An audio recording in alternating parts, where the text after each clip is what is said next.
Hello again, everybody, and welcome to another night of high school football in Northwest Georgia. Tonight's broadcast is being brought to you live by your leader in sports in the Rome and the Coosa Valley areas, AM 1410 WLAQ. This is Steve Conrad, and I am here with Eddie Evans tonight for tonight's game between the Darlington Tigers and the Trion Bulldogs. For people who want to get tonight's broadcast, you can go to WLAQ1410.com to get tonight's broadcast. You also can go to the TuneIn app. We're having a little technical difficulty here, so we're going to be working on that while we're going through the broadcast tonight. You also can get the game if you go to YouTube, and you can get tonight's video along with the audio of tonight's broadcast. We're at Chris Hunter Stadium tonight on the Darlington campus for tonight's game, Region 6A, for the Darlington Tigers, the Trion Bulldogs, and Eddie. As we come to this, this is a big game for Darlington. Both Darlington and Trion are trying to stay in the region race. North Cobb Christian has a record of 6-0. They're undefeated in the region. They play Mount Zion of Carroll County tonight. Darlington, with one loss, which was to Mount Zion, needs to win tonight's game to stay in the running for the region championship or the sub-region championship. So this is a big game for both teams. Well, it's very important for both teams, region standings and also in those rankings, the power rankings that they have to see where you get seated and if you make it to the playoffs. So both teams, it's a big game for them. And there's also a lot of history between the two teams and a lot of bad blood at times. Well, you know, over the years, Darlington has played Trion 17 times. The Tigers lead the series 14-3. In fact, the last time Trion won a game in this series was 2009. So Darlington certainly has the advantage in the series. But the Bulldogs would like nothing more than to upset the Tigers here at Chris Hunter Stadium.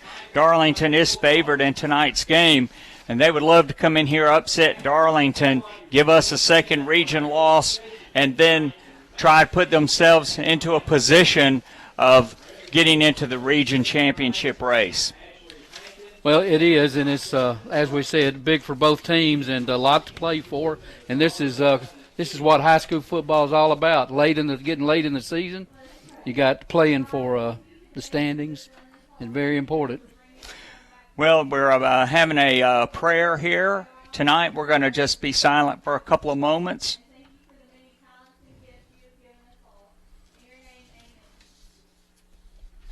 All right, the invocation for tonight's game has been given, and the Star Spangled Banner will come on in a minute. But Eddie, perfect fall night for football. No wind. It's finally gotten a little crisper outside, and we've got that heat behind us, so it's going to be a great night for both teams. Well, personally, I hate to see winter coming on, but it is nice to get a break from this unrelenting heat that we've had since June of this year.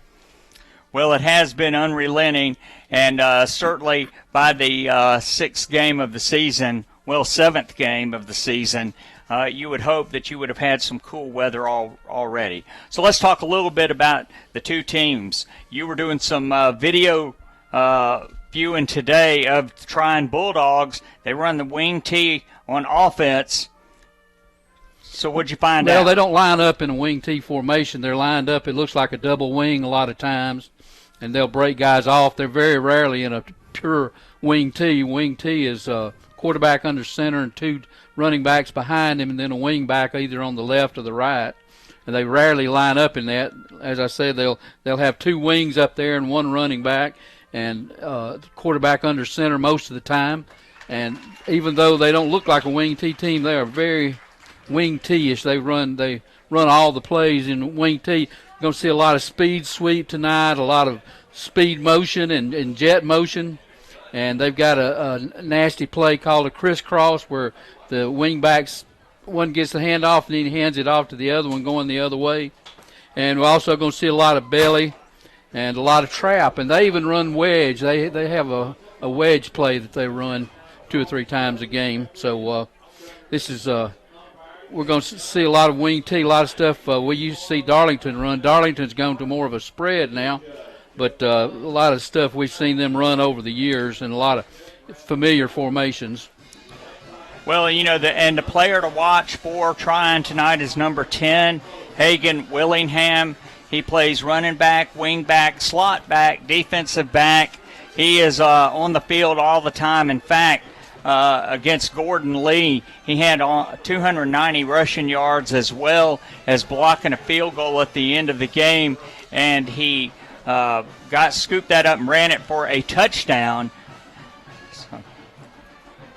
So you've got Hagen Willingham. He's a senior, but you've also got number 9, Lincoln Maddox, who's the quarterback. He's a sophomore, but he's played very well growing up, as this is Trion's 8th game of the season. And then you also have to deal with Jake Hayes. He is their big offensive lineman, probably is the one who can match up the best against Tate Ratledge. He's 6'5", 305 pounds, number 50. So Darlington certainly has their hands full with these great players. Not very often you see somebody that close to Tate's size, so Tate's going to have some adjustments tonight against a guy as big as he is. They've also got all their running backs are good, Steve. Chris Pace, number 7, he's the right wing, played right wing, and fullback Shane Johnson. They're all 3 good runners, and they're all 3 dangerous, and they're all 3 liable to pop one up the middle, especially they're real dangerous when they run trap plays, and they'll just spring up the middle, and all of a sudden they've scored a touchdown on you before you know what's happened to you. And it just looks like a dive play. Well, from the standpoint of common opponents, as we go through here, Darlington and Trion beat Coosa, Gordon Lee, and Christian Heritage, and then both teams lost to Mount Zion. Darlington lost 28-17. Trion lost 28-0. And as you look at both teams, Trion is averaging 22.9 points a game. Darlington 25, and Trion has given up 18 points a game. Darlington giving up 12.5 points a game. Neither team is explosive on offense in terms of putting lots of points on the board, but both teams play fairly good defense. So this should be a defensive struggle. Well, and both teams will have moments of offensive output where they can score quickly all of a sudden, even though they don't do it consistently during the game. So this is I'm real interested to see this wing T up against Darlington's defense. And Trion runs a 3-3 stack on defense, so we'll see that. Sometimes they'll bring guys down and make it a 3-5 or look like a 5-3. So that's the offense that Darlington's going to be seeing, and we'll see what their spread does against that 3-3 stack. All right. Well, we're getting close to game time here. The captains for Trion are coming out on the field. The Darlington captains have not come out yet, but we're going to send it back to WLAQ for a quick commercial break, and then we'll come back for high school football from Darlington Chris Hunter Stadium. Don't go away, ladies and gentlemen. Big 6A region matchup coming tonight, and we're going to be live with Toe Meets Leather in about 6 minutes. Be right back. Okay, thanks. See, I can't hear anything. Are you sure I'm on? I can't hear you. I can't hear you either. Classmate A.J. Huffman. The Trion Bulldogs will be defending the north goal. They will be wearing their white travel jerseys, blue numerals, blue pants, and Eddie, they've got a helmet, white helmet with a big T, very similar to the T on Tennessee's helmets, a big block T, and they will be going left or right on your radio dial defending the north goal. We are just a few moments from kickoff here. Great night, great atmosphere for high school football. At least it's not an orange tee they've got on the side of their helmets. All right, here we go with Trion coming out. And again, as we said, they won the toss. They deferred to the second half, so the Tigers will be receiving the football tonight. And we have Demetrius Rogers, Luke McDermott. They're going to be the backs who will be on about the 15-yard line. And Roth Wilcox, Eddie, he's going to be deep, and he had a 93-yard kickoff return for a touchdown against Christian Heritage.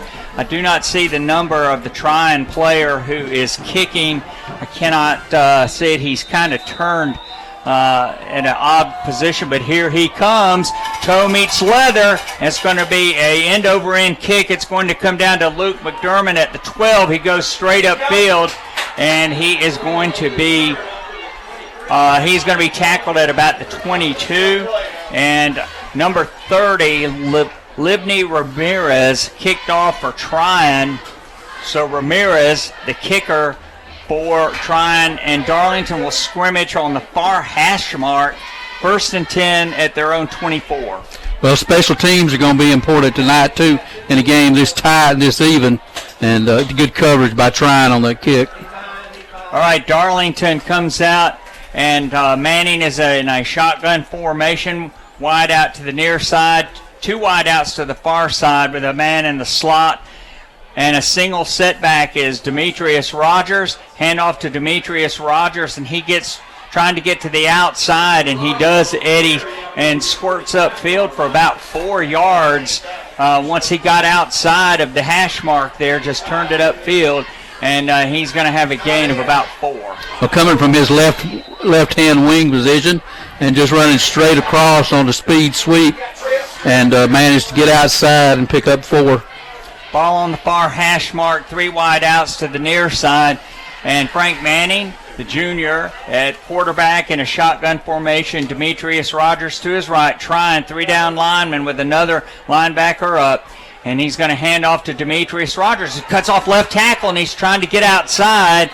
And he is going to be tackled on a good tackle, Eddie, by Connor Ellenberg, who came up from his linebacker spot. Well, I think he had some more yardage coming there, but he juked one time too many, cut back, and allowed him to get wrapped up in his arms and take him down for just a short gain. That was a gain of 2, so the Tigers going to be left with a 3rd down and a manageable 3 yards.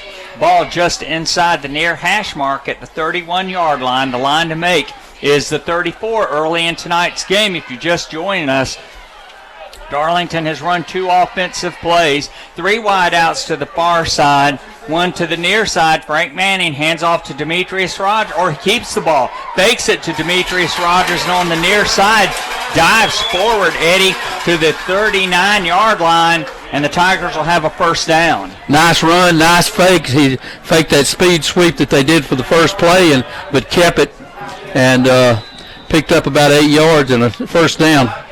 All right, 1st and 10 for Darlington, their first down of the night. And Frank Manning on a 1st down run, faked it to Rogers, kept the ball to this side. 3 wide outs to the far side. Man in motion, comes right to left. That's Tommy Atha. Here's the snap. Handoff to Demetrius Rogers. Demetrius Rogers, 45-50 into Trion territory. And Eddie, he just burst off right guard, and he went straight upfield for a nice gain into Trion territory and another 1st down. Well, that was just a dive play off there, and both teams are capable of these kind of plays. Just all of a sudden they spring a run up the middle on you. 1st and 10 for the Darlington Tigers. The ball's at about the 48-yard line of the Bulldogs. Hand off to Demetrius Rogers, and he wiggles his way forward. The ball's down on the ground, and there we have number 5, Cam Watson, and he's right Johnny on the spot, Eddie. He dove on that fumble, and Darlington gained a couple of extra yards on the fumble down to the 38-yard line of Trion. It'll be 2nd down in a short half yard. Well, flirting with disaster there. Could have been bad. Thank goodness for Cam Watson being right there and being watching. All right, 2 wideouts to the far side, 1 to the near side. Darlington on the march, 3 minutes into the first quarter. If you're just joining us, Demetrius Rogers starting at running back. Darlington getting the play in. The offensive players are looking, and now the umpire throws a flag. Actually, it's the back judge who throws a flag, and it's going to be an illegal procedure call against the Darlington Tigers. So instead of second down at about a half yard, now second down at about 5.5. Well, I'm not sure what the illegal procedure was. They really hadn't even gone into their snap count yet. All right, early in tonight's game, no score if you're just joining us. Region 6A matchup, Trion and Darlington. The Bulldogs have played Darlington 17 times and lost 14. They sure would like to get this game tonight. Demetrius Rogers is immediately tackled, and that's number 76, Rylan Tomlin, who comes in along with Braden Johnson, and they tackle Demetrius Rogers for a loss of 1. So, Eddie, very quickly you go from a 2.5 yard to a 3rd down and about 8. Well, Darlington was gashing them there for a while, and now on these last 2 plays, they just trying to just shut Darlington down. All right, Frank Manning takes the snap. He's rolling out to this side, and he is absolutely flipped up into the air by number 7, Chris Pace. And let's see where they're going to mark it. It's going to be close. Get to the 38-yard line for a first down. He's very close to that. He took the ball, Eddie. He was looking downfield, and then he ran it. So he's got a first down. It looks like it's at the 36. 1st and 10 on a great run by Frank Manning. Well, I think that flip in the air he did gained him about 2 extra yards and got him the first down. He was kind of jumping a little bit, and the Trion guy hit him right on the knees and just flipped him around. All right, Frank Manning, high snap, but he grabs it, hands it off to Demetrius Rogers, and Eddie, that dive play right past Cade Brock on there on the interior of the line, and Darlington's moving the ball again. A nice gain of about 7.5. Yeah, it's hard to see good, but I believe that was a trap that time, right up the middle. All right, Cade Brock, center for Darlington, and they're running right next to him on that play with Ted Gardner and Tate Ratledge on the left side. Hand off to fake it to Colin Rogers. Frank Manning cuts up inside off the right side, and he's going to be fairly close to a first down. He gained about 1. I think it's going to be 3rd down and about 1. Yes, it is.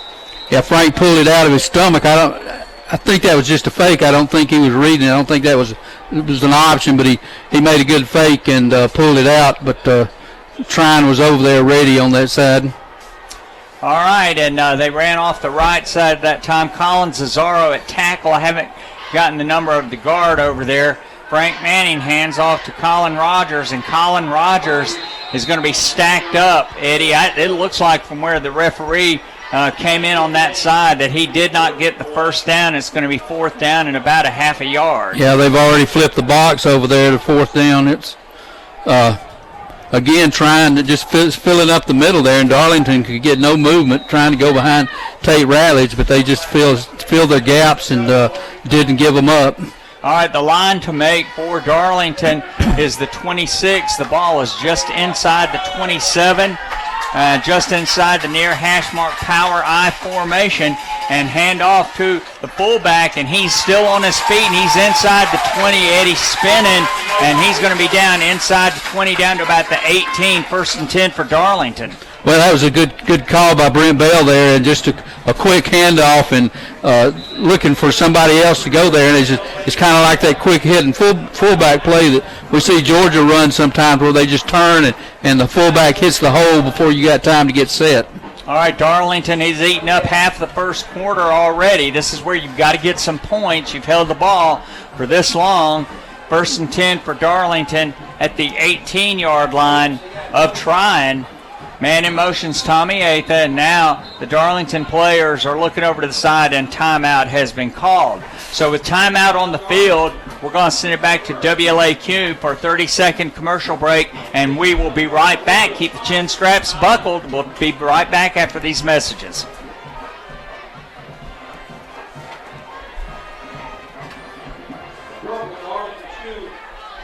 Thanks.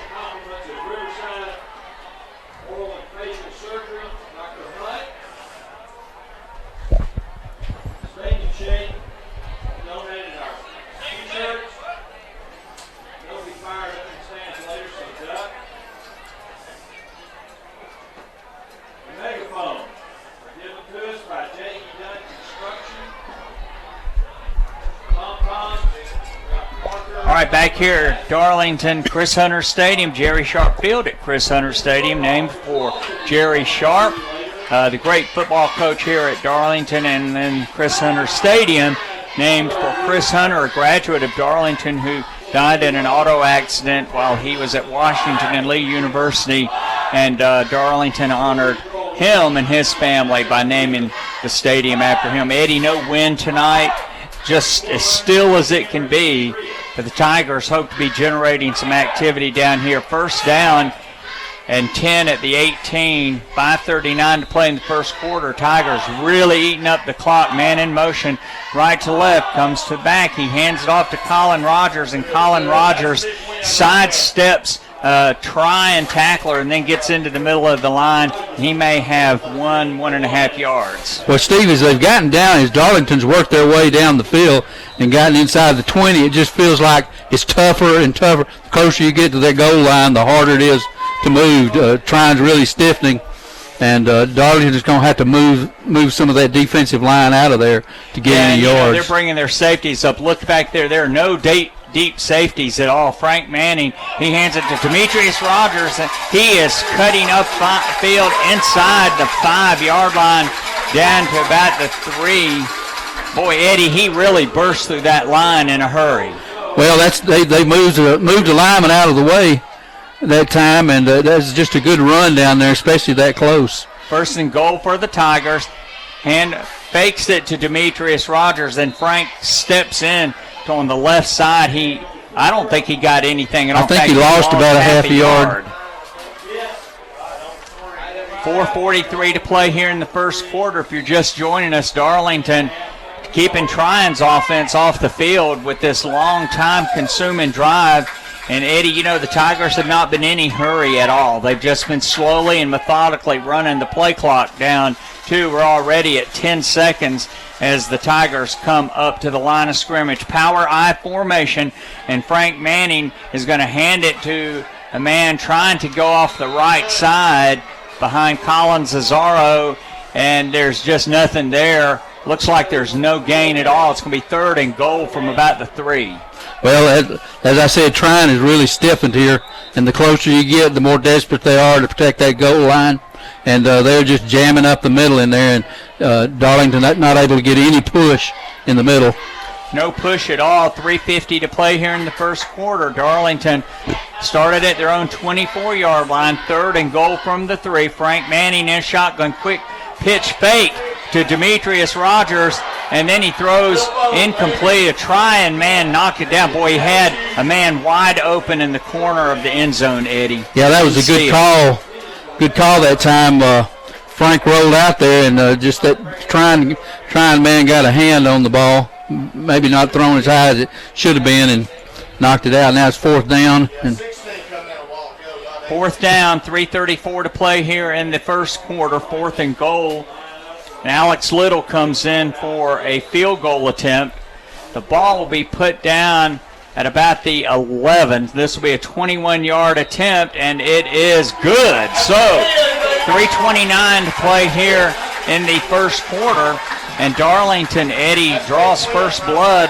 A long drive to get a field goal. Well, Trion feels like that's a win for them to hold Darlington to 3 points. And, of course, Darlington didn't want to go for it on 4th and about 2 because they didn't want to take a chance on going down there and getting no points. So they settled for 3. That's right. They started at their own 24, had a 1st and goal at the 3. So you're right. Trion has to feel pretty good about keeping Darlington out of the end zone. Took up about 8.5 minutes. Yeah, just a long, methodical drive, and the best way to keep Hagen Willingham and his cohorts on offense off the field is to just have a long time-consuming drive. All right, the Tigers will be kicking off for Trion. They have 2 men deep and that is Hagen Willingham, who is deep for the Trion Bulldogs. Excuse me, they have one man directly deep. That is Hagen Willingham. He's standing inside of the 5-yard line. They have two men farther up at the 15. Alex Little will kick it off for the Darlington Tigers. The ball's in the middle of the field on the 40-yard line. Here we go. Toe meets leather. It's going to be a high end-over-end kick. Willingham's going to take it at the 10. He's running straight upfield. He cuts to the left, and Darlington just swamps him at about the 26-yard line, and the Trion Bulldogs will scrimmage from there. Well, Willingham went right up the middle. Darlington did a good job of coverage, just smothered him inside the 30-yard line.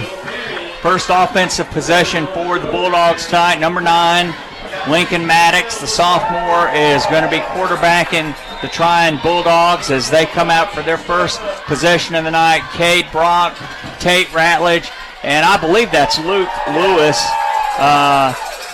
who's back in after that concussion. He's at right tackle. Darlington has 5 men up on the line of scrimmage. It's going to be a handoff to the right halfback, Eddie, and he is stacked up right there by Luke Lewis, then Tate Ratledge, along with help from Gil Maurer. Well, a dive off the left-hand side of the line, and Darlington yielded nothing. Matter of fact, stopped him for about a 1 yard loss.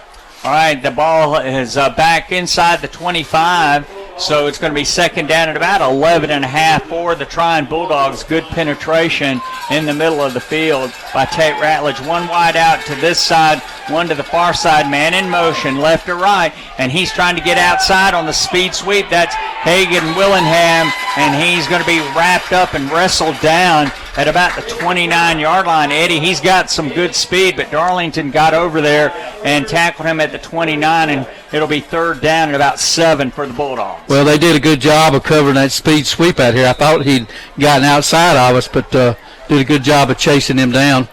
Just a straight speed sweep to the right. Yeah, you know, he got outside, but Darlington did a good job of just getting out here. And as we've said many times before, the Tigers have, you know, some really fast linebackers, man in motion, right to left. That looks like 2 men were in motion. Illegal shift, incomplete. And I suspect Darlington will refuse this penalty, Eddie, since that's going to make it fourth down. Yeah, I'm sure they will. Yeah, they had Chris Pace going in motion right to left, and before the ball was snapped, the man in the slot on the far side started running, and so that's going to make it fourth down. Well, Darlington is taking the penalty, and I've just been told Luke is not out there. Let's see who that is at that right tackle spot. Sure looks like number 54, but it may not be. Tate Ratledge has moved over now. No, that is, I believe that's Jacob Daniel. All right, here's the snap. Quarterback looking back. He's going to be swamped and sacked. Wow, Eddie. You know, Darlington had 3 guys that just bull rushed right in there and sacked the quarterback, and a lineman is down right in front of him at the 15. And so now we're going to have fourth and very long for the Bulldogs. Well, Kevin Hunt picked a good time to call a blitz on there, and they were just pouring in there and had nowhere to go with the ball. And that looks like Tucker McCoy, who is down right there at the 15-yard line. And the ball's going to be placed at the 14, I think. Let's see where they put it. The nose of the ball's at the 15. So it's going to be on the 15-yard line. The line to make is the 36. 21 yards for Trion on fourth down. Well, I guess they knew what they were doing, taking that penalty. I thought they would refuse the penalty, but that gains them Darlington about 15 extra yards that they wouldn't have had had they refused that penalty. All right, we have an injury timeout here, so we're going to send it back to WLAQ for a 30-second break, and we'll be right back.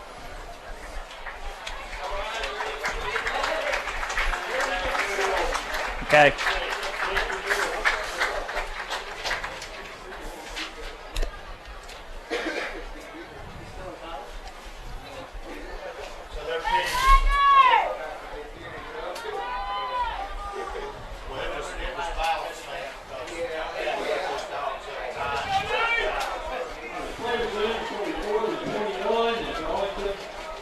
All right, we're back at Chris Hunter Stadium, and Tucker McCoy being helped off the field. That's a big loss for Trion, Eddie.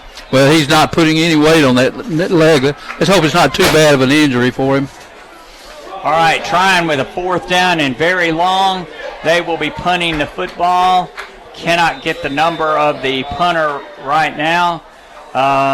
We will get that for you. Low snap, and he's going to get it out of there, and the ball's going to bounce at the 42. It's going to be taken by Demetrius Rogers on the bounce at midfield. Demetrius Rogers trying to get to this side, and Eddie, he was absolutely met by Alex Stewart, number 70, and he just wrapped him up like a bear, kind of like Tate does, and wrestled him down. But Darlington's in great shape from a field position standpoint at the 39 of the Bulldogs. Yeah, nice job of fielding that punt. He fielded it on the bounce and took it and went to his left and pick up of about 15 yards on the 40, dead on the 40-yard line. And that was Connor Ellenberg, the punter for the Trion Bulldogs. And, you know, Eddie, that was a smart play. You grab that ball and keep it from rolling any further. Yep. So that was a big play by Demetrius Rogers. 2 wideouts to the far side. Tommy Athel on the wing on this side. Frank Manning in a shotgun. He fakes it to Demetrius Rogers. He takes the ball. He's going to be sacked. He's just ridden down. Nobody downfield, and he cut the ball upfield. But he's going to be ridden down at about the 39, maybe a half-yard loss. No, I think it's a half-yard gain. No.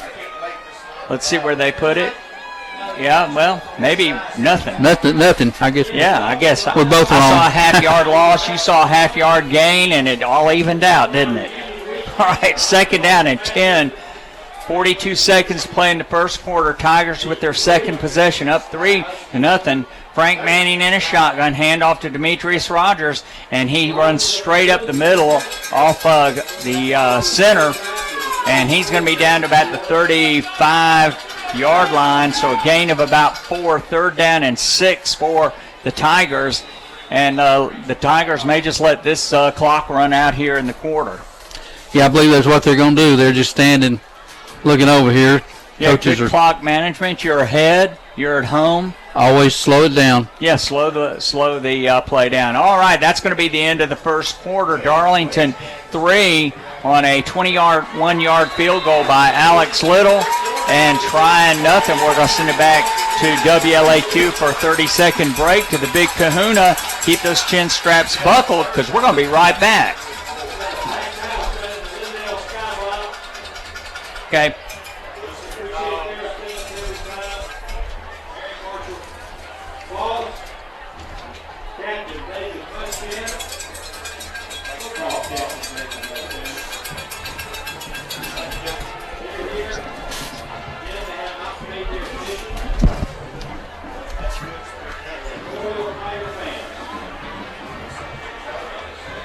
All right, we're back at Chris Hunter Stadium looking at the stats from the first quarter. Darlington, 85 first downs, Trion with 0. The Darlington Tigers ran 17 plays in the first quarter to Trion's 3.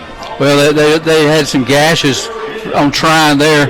I tell you, this both teams are playing hard. This is big boy football out here tonight. They are playing hard, and they're smacking each other hard. It's just a good game, and 12 minutes and 3-0 is all the scoring that has been allowed. Well, you know, Trion is always a very physical football game.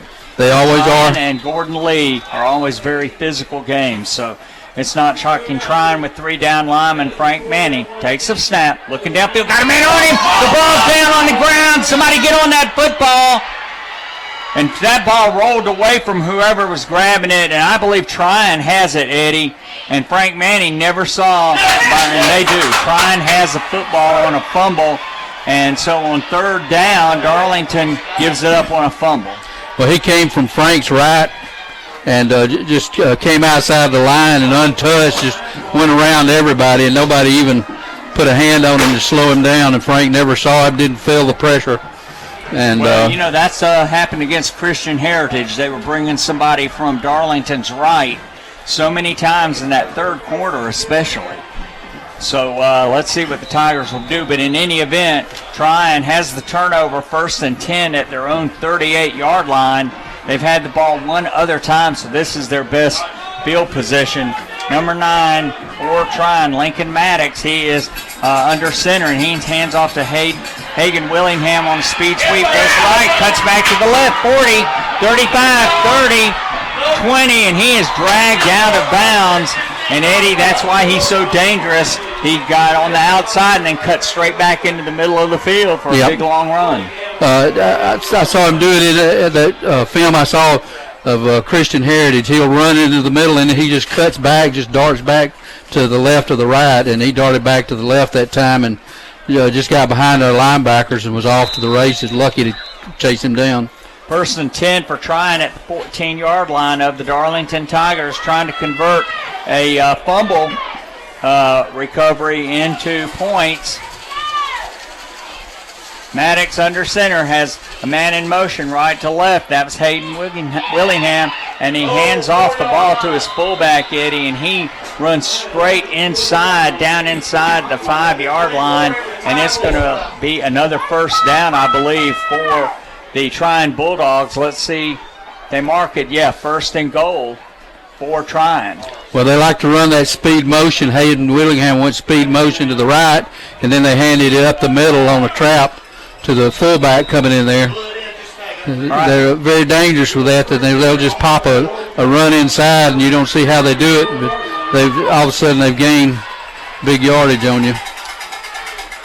All right, Trion, 1st and goal at the 4-yard line. Maddox under center, hands it off to the fullback, and a man shot up inside, Eddie. That was Cade Brock, who got penetration and drops him for no gain. It's going to be 2nd and goal.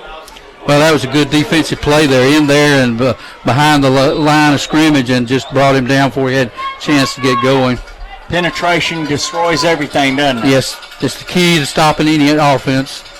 All right, 2nd and goal for the Trion Bulldogs. Darlington leading 3-0 after a big, long drive in the first quarter. And Trion stopped Darlington on a 1st and goal at the 3. Let's see what happens now. Handoff to the fullback, and he's going to be off the left side, and he's going to be short by about a yard. So now it's going to be 3rd and goal from about the 1-yard line. Well, that was just a dive off the toe over to the left side of the fullback. As I said, it's big boy football out there. Darlington reared up and managed to stop him short of the goal, but now he's even closer, so look for a quarterback sneak this time or another trap in the middle. All right, Lincoln Maddox under center, 3 running backs right behind him, and he hands off to the fullback, and he is into the end zone. There's also a flag now. Flag down on the play. I'm not sure what that's for. Came after it was over. It is a 1-yard touchdown run. And, Eddie, did you see who had the ball? No. I'd say I didn't either. It's going to be a 1-yard touchdown run for Trion. There's a flag on the play. It looked like it was after the play. The referee's about to give us a signal. The touchdown is good. Personal foul face mask against Trion. Did he signal against Trion? No, I think he signaled against Darlington. But it will be assist on the kickoff, the way he... Okay. All right, so 6-3 is now our new score. And Libney Ramirez is going to try for the extra point. The snap is down, it is up, and it is through. So Darlington fumbles the football, and then a very short drive from their own 38-yard line for Trion, and they take the lead 7-3. Well, score on that big run by Hagen Willingham, as we had discussed beforehand, a very dangerous runner, and one you've got to keep in check, and he ran about 40 yards to get it down there in the scoring position, and Darlington just unable to hold him, made him work for it, but still managed to score. I'm sorry. We're not hearing each other in our headset, so it's a little hard. Sorry about that, but it's just fast how the momentum can shift. Darlington in total control, gets the nice field position from the punt return, and then the turnover, and then all of a sudden the ball gets turned over. And now Trion gets to kick off from the Darlington 45-yard line because of the face mask penalty. Well, you're right. The momentum has shifted big time here. And it was firmly in Darlington's control, and Frank just didn't see that guy coming there and hit him and knocked the ball loose and managed to recover it. All right, Ramirez, he will kick it off from the near hash mark 45-yard line. And let's see if they'll just kick it through the end zone, which they do, and it's going to be a touchback, and Darlington will scrimmage from their own 20-yard line. So now the question is, how will Darlington respond to this? You know, this is, of course, Tigers have been behind before and, have responded well, but this is going to be a time, like you say, with big boy football, you better be ready to man up and take the momentum back. Well, this is a good time for Darlington to establish a precedent here and show them what they're going to do. Right now, Trion also they're bringing up those safeties. They're really bringing them up close to the line of scrimmage here. Now they've got just a single safety, man in motion right to left, Frank Manning. He's going to hand it off to this halfback. I believe that is Demetrius Rogers, and he's going to be out to the 25. Nice gain on first down. Well, we just need to keep gaining 5 every time. Just a dive up the middle. Yeah, Darlington has had some pretty good success just running off of the center to the right or to the left. So let's see what the Tigers do now. 2 wide outs to this side, 1 to the far side. Frank Manning brings the man in motion right to left. He's going to hand it off to Demetrius Rogers, and he tried that spot again at guard, and he is knocked down after a gain of about 1.5 or 2. So the Tigers have third and about 3. But a deep motion coming from the offense's right that time and trying to shift those guys out of there so Demetrius could have some running room there off tackle, but nothing doing. All right, and Darlington now has a third down and about 3. This is a huge play for the Tigers, just haven't given up a touchdown to Trion. Man in motion, left to right. That's Demetrius Rogers. Frank Manning, he's rolling out to this side, and Demetrius Rogers was covered. He pulled the ball down, and Eddie, he's going to be tackled before he gets to the first down. It'll be 4th down for Darlington. Well, I think Frank ran a little soon than he had to, got happy feet there, and I think he had something working out here. Somebody broke loose back here, but now Darlington's going to be forced to punt. Yeah, Barrick Wade had freed himself from the defensive back and was coming up the near sideline. And, it might have been an opportunity for Frank. I don't think he was as pressured as he felt like he was. All right, Tate Ratledge in to punt for Darlington. 4th down and about 2 yards for the Tigers. And the referees haven't set the clock yet. People are going on and off the field. I'm not exactly sure. Now he's winding it. Okay, here we go. The clock has been set. Hagen Willingham at his own 40-yard line, and Tate Ratledge gets off a great punt. It's going to bounce at about the 26-yard line, and then be touched down at the 25. Willingham didn't even have a chance for that. A great punt by Tate Ratledge. Well, it was. Our giant punter punted it. When you flipped the field. Yeah, and that was basically a 48-yard punt for Darlington, no return, and that's good at any level of football. Well, field position is a strategy we're going to have to play this game. So he did a good job of flipping the field back over to Trion's side. First down for the Bulldogs at their own 25-yard line. Maddox under center. Man in motion right to left. Left to right. He hands off to his fullback, and he's going to be out to about the 30-yard line. A gain of 5 on first down for the Bulldogs. Well, that was another speed motion. Willingham going from his left to his right and giving it to the fullback on a trap. I think it was a trap up the middle, and managed to pick up 5 yards. Yeah, I believe that was Braden Maddox. He's gone off. And now number 44 for Trion, Kodiak Crabb, has come in. Maddox under center. He's in a shotgun now. 2 wide outs to the far side. Willingham is coming in motion. Then he grabs the ball and speed sweep up the far sideline. Nobody grabs him, Eddie. He's at the 40. Cuts inside 30, 25. And Right now, Hagen Willingham is just killing Darlington. Well, we're not getting any penetration from that left side of the line over there. He just outran them, and our force player over there was beaten outside and just took it up the field, got behind everybody. Well, he's going to have a first down for Trion at their Darlington 25-yard line on the far hash mark. 6:44 to play here in the first half. The Tigers trail 7-3, and now the Bulldogs are threatening to score again.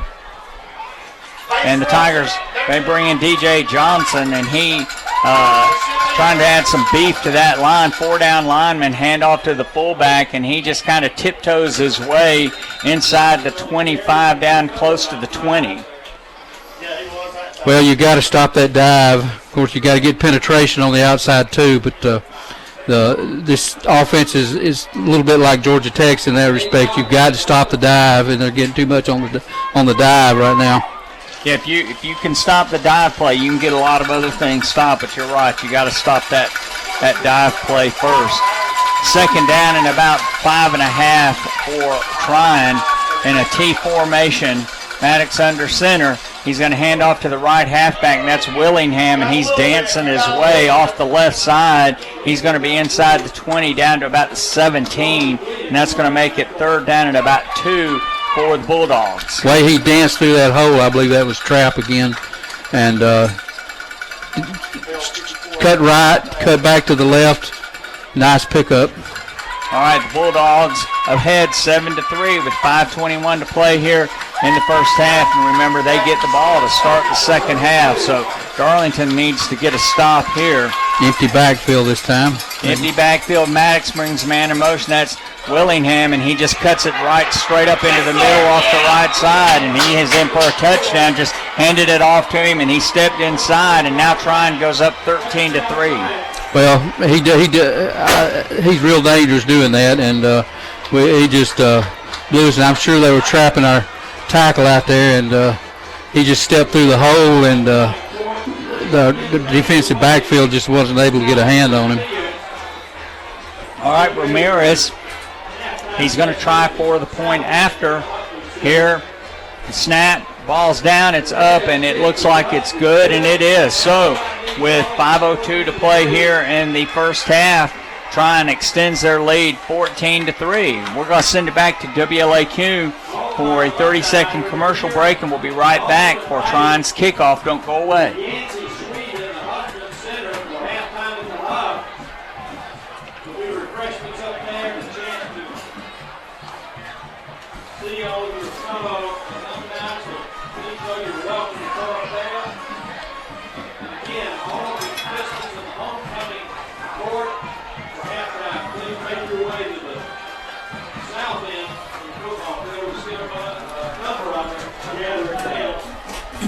All right, back here at Jerry Sharp Field, Chris Hunter Stadium. Darlington now trails 14-3.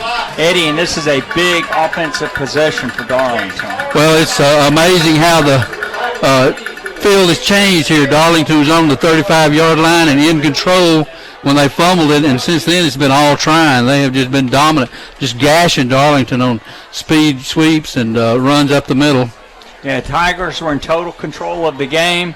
Great field position, then a fumble, and ever since then, it's been tough for the Tigers. Ramirez is going to kick it off from the near hash mark at his own 40, and it's going to be a high end-over-end kick. It's going to come down to Luke McDermott at the 20, and he sidesteps a man, and then he is knocked down, and that's going to be out to about the 29-yard line. Did not get much on the return, Eddie, but the Tigers now, they've got to decide how they're going to get the ball downfield. Yeah, they've got to get some yardage out of this. Yeah, the last time the Tigers had a 3-and-out, and this is going to be somewhere where the Tigers may have to open this up again. Got one deep safety. The cornerbacks are playing up on a close man-to-man. 3 wideouts to the far side, 1 to the near side, 3 down linemen with 3 linebackers inside. Handoff, fake to Demetrius Rogers. Frank Manning almost tackled in the backfield. He escapes a tackler, Eddie, gets out to the 36. That was really a nice run by Frank. Well, that looked like it was an option play. I don't know what he was reading, but because it looked like Demetrius thought he was going to get the ball, and Frank pulled it out of his stomach. Gain of 7, 2nd down and 3, handoff to Demetrius Rogers. He's trying to get to this side here, and he's going to be knocked down at about the 40-yard line. And let's see, that is going to be enough for a first down for the Darlington Tigers. Looked like somebody grabbed his face mask, but it was in the middle of the pile. Nobody saw it. Well, he went down. I don't. They haven't decided if it's first down yet or not. All right, they are moving the chains. 4:16 to play here in the first half. Darlington trails by 11. 14-3 is the score. 3 down linemen for Trion with 2 other linebackers up, and it's going to be a handoff to Demetrius Rogers. Great penetration by Trion. That's going to be a loss of about 5. Well, the way the offensive line let the defense in there, it looked like they were going to run a screen pass. However, it was a handoff to Demetrius, and he was just swallowed up. Loss of 5, a solid 5 yards. Yeah, actually, Frank kept the ball and didn't hand it off, and so I'm not sure what he read there. All right, this is going to be a 2nd down and 15. The Tigers have to get some yards here. Trion with extra men coming up, and he's going to hand it to Colin Rogers, and Colin Rogers is grabbed as he comes through the line, and that is Jake Hayes who grabs him. So now the Tigers, Eddie, they're going to have a 3rd down and 11. The ball is at the 39. The line to reach is midfield. So this is a huge play with 3:12 to play here in the first half. Darlington trailing by 11, 14-3. And the Bulldogs get the ball to start the second half. The Tigers need to convert this first down. 3 wide outs to the far side. Man in motion, left to right. Here's the snap. Frank Manning looking downfield. He's rolling to his right. He's going to throw the ball. He's got a man wide open. Complete. And that's going to be number 9, Gil Maurer, got behind the defense. And that's what we were talking about a minute ago. Touchdown on a huge, huge play where Frank Manning was rolling to his right and looked downfield, and Gil had gotten behind the Trion defense. Huge play. Well, good catch. He had to come back over this way. Had to come back to his right to get that, and turned all the way around. And good catch by Gil. Who'd have thought Gil Maurer would make that good a catch? We coached Gil Maurer when he was a little boy. Boy, he is really turned into a good wide receiver. He had to wait for that ball, but Frank, running for his life, saw him, and that's the kind of play that just really can turn a team around. Here is the extra point attempt. The ball is down, it is up, and it is good. So with 2:42 to play here in the first half, Darlington gets a touchdown on a long 61-yard touchdown pass from Frank Manning to Gil Maurer, and the Tigers are now back in the game. Well, that's completely turned the attitude over here on the Darlington sidelines and then the stands around. So let's see if this translates into defensive success. Trion's front line on defense and offense has looked better than Darlington tonight. They're getting a push, and Darlington on offense is unable to push them. So they've got to suck it up now. As again, it's big boy football. You've got to suck it up and play. Maybe this will be an opportunity for Darlington now to get fired up on the defensive line and stuff Trion's offense. The last 2 times that the Bulldogs have had the ball, Hagen Willingham has just created havoc for Darlington and really, really hurt the Tigers. Well, penetration will solve that. All right, here we go. Toe meets leather, high end-over-end kick. It's going to come down to Willingham on the far hash mark at the 11, and he has a full head of steam, and he's running upfield. He's going to cross the 30 before he is dragged down at about the 33-yard line, and that was Wilson for Darlington. Dawson Williams, for Darlington, who tackled him. It's going to be 1st and 10 for Trion. Well, I wish they'd tell him to kick away from Willingham. I don't know why they're kicking, letting him get it. I'd squib it down here and keep it away from him. All right, Trion now leads 14-10. 2:33 to play here in the first half. Tigers need to stop Trion. Hagen Willingham in motion right to left. He takes this on the speed sweep, and he is not going to get around the corner. Great penetration by Darlington that time. Eddie strung that out, and he got tackled for no gain. Well, that was the whole difference on that play. Darlington over there on their left side, they got some penetration, and their linebacker and corner came up and covered that play. Good defense by Darlington that time. First time they've actually stopped him on that speed sweep. All right, 2nd down and 10 for the Bulldogs. Wide out to the far side. Wing back on this side. That's Willingham. He's in motion. They're going to run a reverse. Hand it to Willingham. Then he hands it to a man coming back to this side. And that's going to be a gain, Eddie, of about 6 to the 40. Be 3rd and 4 for the Bulldogs. Nice little run there. Well, that's a wing T play, a classic wing T play. They call it the crisscross, and Trion runs that a lot. All right, actually a gain of 5. Ball's marked at the 39. The line to make is the 44. Trion not really rushing, Eddie. It looks like they're trying to just let this clock run down. They're not in any hurry there. They've got the lead, and they're also going to have the ball to start the second half, and they have 3 timeouts. But it looks like they're going to let this play clock run all the way down and call a timeout.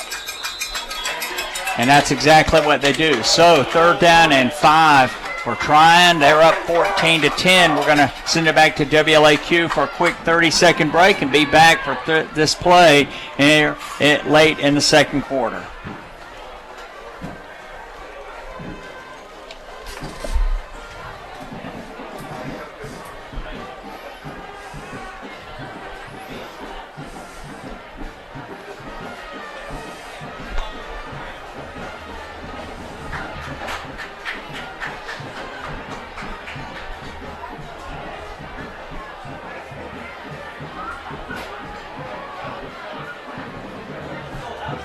All right, back here at Chris Hunter Stadium, ladies and gentlemen, if you're just joining us, Darlington now trailing Trion 14-10 late in the second quarter.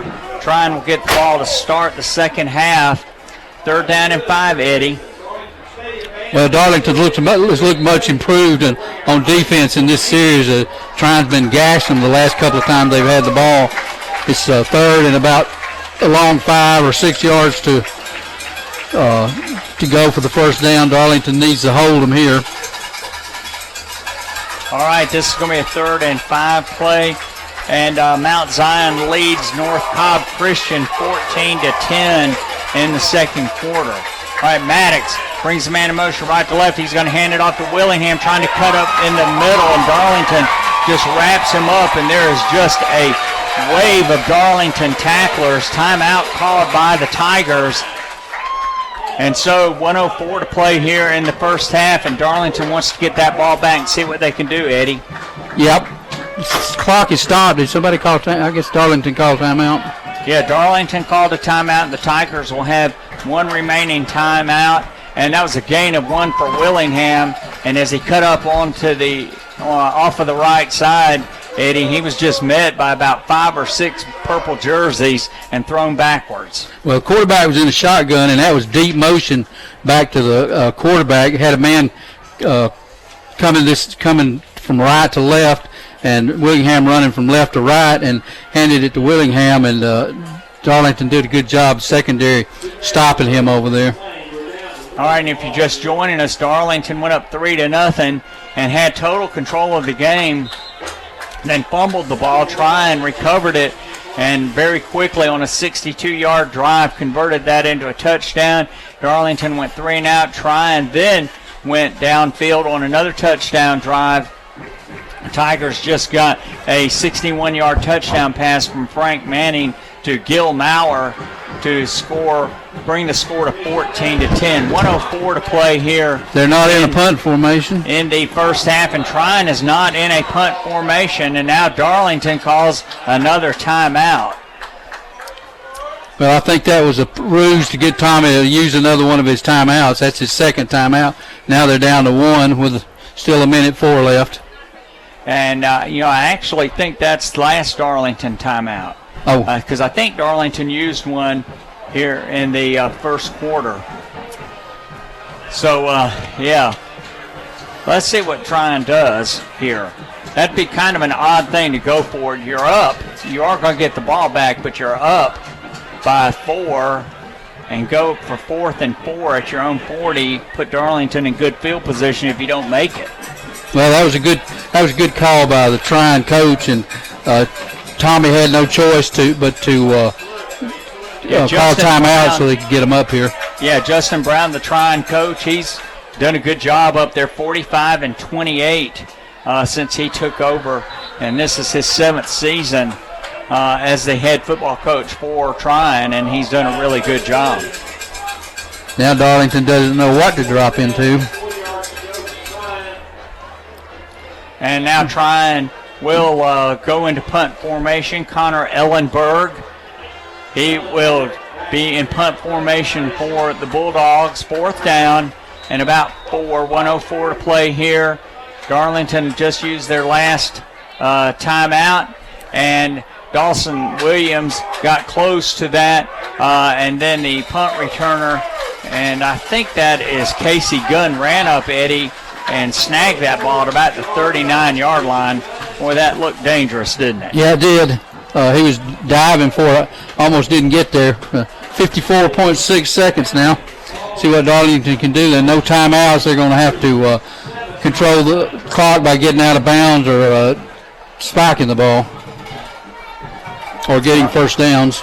Yeah, Coach Brent Bell giving Frank Manning the play. Gil Maurer, Carson Swiger come into the game for Darlington. 1st and 10 for the Tigers at their own 37-yard line. Ball on the far hash mark. Tigers trail 14-10 late here in the second quarter. 3 wideouts come to the near side, 1 to the far side. Single setback with Frank Manning. Man in motion. Frank's trying to get him to come in motion, and he didn't come. Frank Manning going to hand off or fake it to Demetrius Rogers, and he keeps the ball out to about the 43-yard line. Clock is running. Eddie, the Tigers, let's see if they are going to be able to get into position. The receivers aren't running back to get into position. 2nd down and about 4, and it's going to be handoff to Demetrius Rogers. He dances around, Eddie, instead of going out of bounds. And I don't know if he got out of bounds. They're signaling that timeout. 29 seconds left. And that's going to be a 1st down for Darlington. 29 seconds left here in the first half. Now starting the clock, he didn't get out of bounds. He's going to just spike the ball with 25.2 seconds left.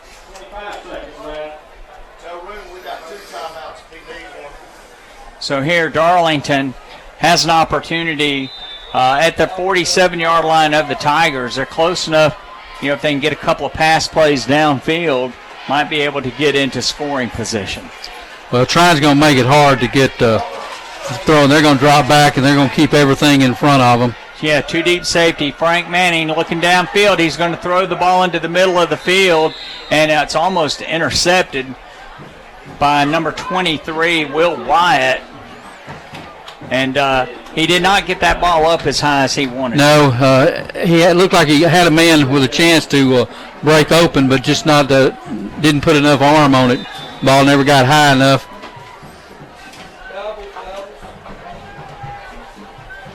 All right, 19 seconds to play here. 3rd down and 10 for Darlington at their own 47-yard line. Ball on the far hash mark.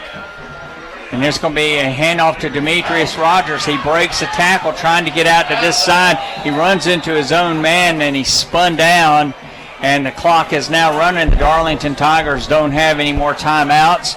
And that's going to be what appears to be the final play of the first half. Yes, it will. So Darlington now trails going into halftime 14-10. So as halftime begins, we're going to send it back to WLAQ for some commercial messages, and then we'll come back to talk about the first half statistics. Again, Darlington trailing 14-10 at the half. Don't go away. Okay.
Well, we're back here at Chris Hunter Stadium where the Darlington Tigers are on the short end of a 14-10 score at halftime.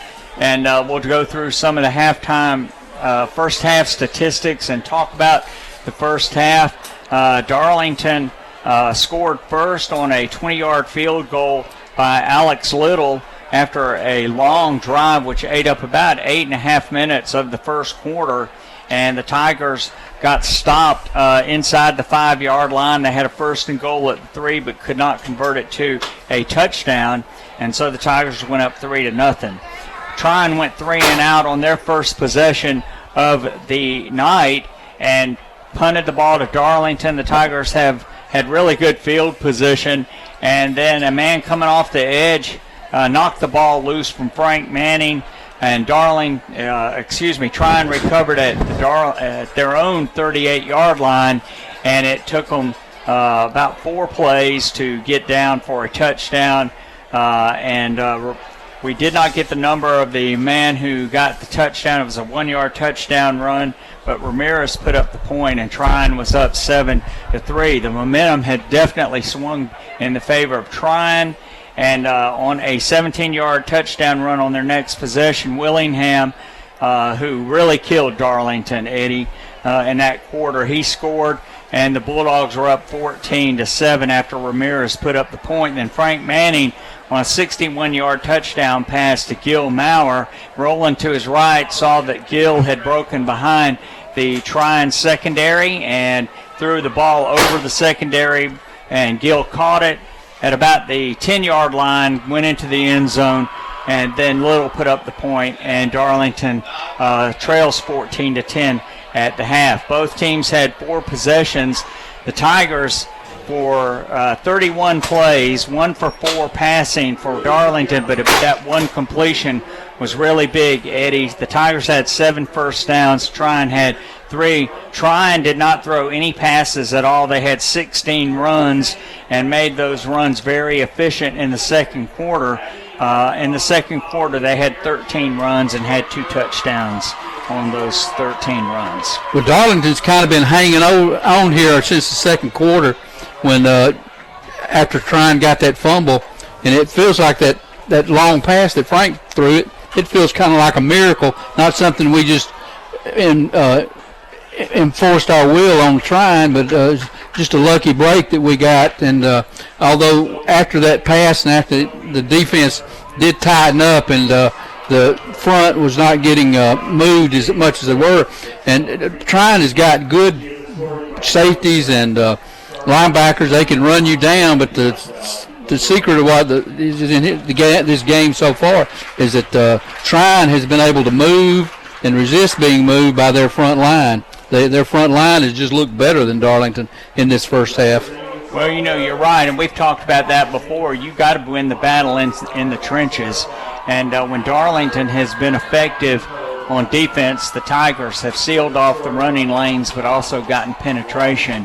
And when the Tigers are not effective, that's because they're not getting penetration, and those running lanes will open up in the middle of the line. Well, you got to get on defense. You've got to get penetration, especially on the outside, so you can stop those speed sweeps because they're just banging and getting them out there before we can get set up, and they're pulling a play-side guard on those speed sweeps and getting out there and getting one more blocker and keeping us from penetrating and just outrunning us down and getting outside on the sidelines. We've got to keep those force players out there to turn these plays back in, and it's going to take penetration to do that. All right, we're at halftime here at Chris Hunter Stadium, and it is homecoming at Darlington, so the homecoming court is being introduced while we are here in the press box on a nice, cool fall evening for high school football.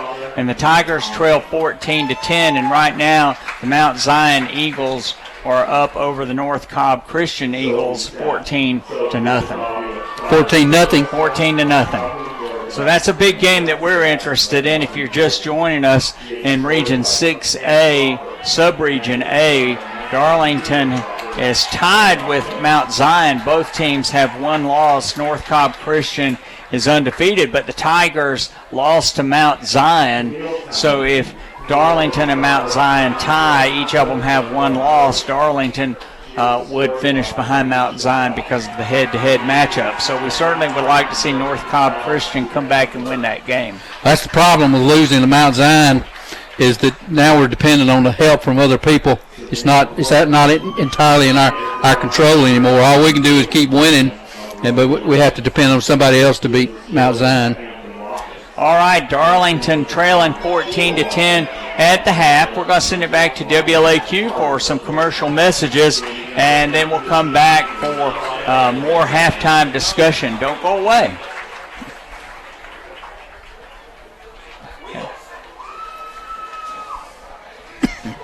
Representing the senior class, Beatrice DeLuca Garcia. He is the daughter of Hortensia and Gabriel Segura of Valencia, Venezuela. She is escorted by E. Pinto. He is the son of Alejandro and Roberto Pinto of Sophomore Brazil.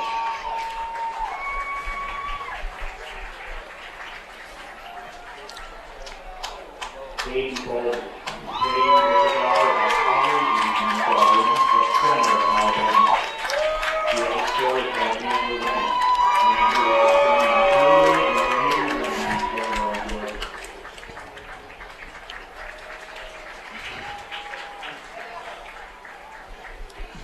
Allie Flynn. Allie is the daughter of Trion and Douglas Flynn of Marietta, Georgia. She is escorted by Gabriel DeLuca of Gabriel is the son of Hortensia and Gabriel DeLuca of Valencia, Venezuela.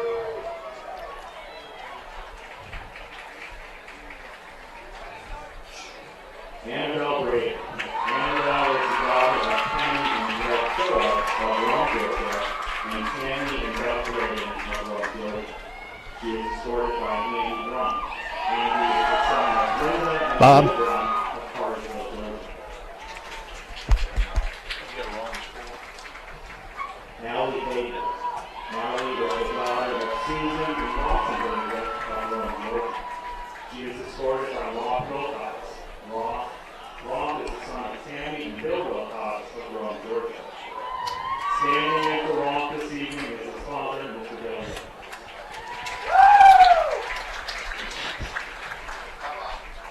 Gabby Fuller. Gabby is the daughter of Nina and Keith Fuller of Rockmore, Georgia. She is escorted by Tommy Baker. Tommy is the son of Pat and Tommy Baker of Rome, Georgia. Standing in for Tommy this evening is his uncle, Mr. Kevin Evans.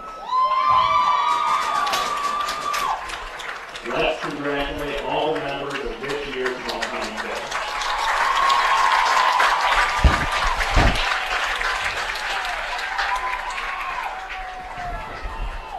Tonight we are joined by our King and Queen from the 2017 homecoming court, Carolyn Cordell and Taylor Fritz. Who will be crowning our new Princess and Prince and Queen and King. Both Caroline and Taylor are freshmen at the University of Georgia in Athens. Let's give both of them a round of applause.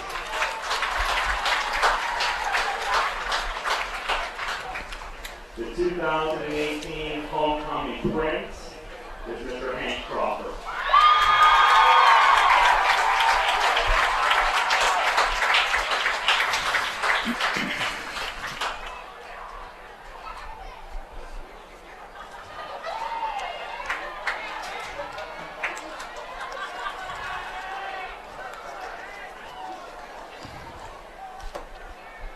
The 2018 homecoming princess is Miss Savannah Corbin.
2018 Homecoming King is Gabriel DeLuca.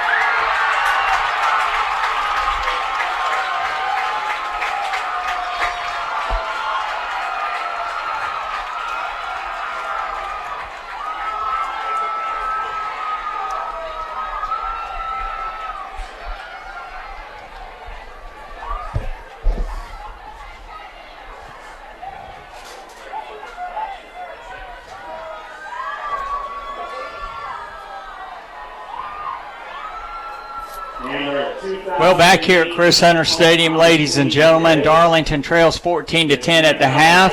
And for baseball fans, the Los Angeles Dodgers lead the Milwaukee Brewers 1-0 in the top of the second inning. And Eddie, you know, as we're talking about the World Series coming up this year, the Boston Red Sox closed out the Yankees in the championship or the division series the other night, and the Red Sox will take on the Astros in the American League Pennant Series. But 100 years ago was a really big World Series. At the time, of course, because of World War I, baseball had shortened their season, and the actual World Series took place in the second week of September that year. But the Boston Red Sox won that series 4-2, but it was noteworthy because a left-handed pitcher for the Boston Red Sox, Babe Ruth, pitched 29 2/3 consecutive scoreless innings going back to a game he pitched in the 1916 series, and he held the record for scoreless innings pitched, consecutive scoreless innings pitched in the World Series for 43 years until Whitey Ford broke the record in 1961. You got to wonder how good of a pitcher would he have been. He was probably as good a pitcher as Cy Young was, and if he'd continued to pitch, we'd probably be talking about how great a pitcher Babe Ruth was. He could do it all. Just amazing. His career record as a pitcher was 96-45 and a 2.28 ERA. And 1918 was the first year that he really played a lot of games in the field, and he had 315 at-bats that year. He led the American League in home runs that year with 11 home runs. The next year, in 1919, he did not pitch very much at all and led the league in 29 home runs. So he went from 11 to 29 home runs in 1 year with with proportionately a lot fewer at bats. But he was an amazing athlete. Yeah, and of course somewhere in there they changed the composition of the baseball, and it entered what they call the live ball era, where the number of home runs jumped up. 11 that would lead the league in baseball in those times, and then they rewound those balls in a different method of manufacture, and the balls just jumped out there. And of course, he hit 60 home runs shortly thereafter. Well, you know, there was 1 year he led the league in home runs, but he personally hit more home runs than the rest of the American League combined. It's just stunning when you look at the athleticism, Hall of Fame credentials as a pitcher as well as a hitter. Yeah, you look at it. The number of home runs he hit versus the number of at bats, and there's nobody close to him. He's just far and away better than anybody. Better than Hank Aaron, better than Barry Bonds, better than all those guys who have surpassed him in home runs. And the Red Sox, they did win that series 4-2 over the Chicago Cubs, and the Red Sox would not win another World Series until 2004. Well, that's what you get when you sell your best player. Yeah, what was it? They always said the curse of the Bambino. Yep. Sold him to the Yankees, yep. All right, Darlington trails 14-10 at the half, and as we continue through halftime, the homecoming court has been announced, and the king and queen have been announced, and we did not get that up here, but if we do get that information, we'll pass that along to you. But big college football games coming up over the weekend, Eddie. Well, of course, for us, Georgia and LSU is the big one tomorrow at 3:30 on CBS. Notre Dame is playing somebody. Yeah, let's see. Notre Dame, can't remember who they're playing. I know Michigan plays Wisconsin, and that'll be a big game in the Big Ten. Washington and Oregon is a big game in the Pac-12. Yeah, and of course Alabama will be hosting Missouri, and that will be a very ugly game. Alabama, of course, they are just scoring a pile of points in the first quarter, and Tungavaloa has really changed that offense, and Missouri struggles on pass defense, and I suspect that's going to get ugly very fast. Yeah, I think that game is going to be an example when they use the term rat killing for a game. I think that game is probably going to be the very definition of a rat killing. And Texas A&M takes on South Carolina and Columbia, and Texas A&M had a great victory last week against Kentucky. In fact, Kentucky had 178 total yards and did not run a play in Texas A&M territory until the overtime period. Well, Texas A&M, they seem to be up and down. I thought South Carolina would win this game. Now I'm leaning towards Texas A&M. I'm just not sure how good of a team South Carolina is. I haven't seen them do it well enough to make a judgment on them. They look good at times, look good against Vanderbilt, and but lost to Kentucky. All right, and we just did hear from the studio. Notre Dame plays Pittsburgh tomorrow, and Pittsburgh has been up and down. You know, they beat Georgia Tech up there at home. Then they lost to North Carolina. North Carolina is not a very good team, but they give Notre Dame a lot of fits.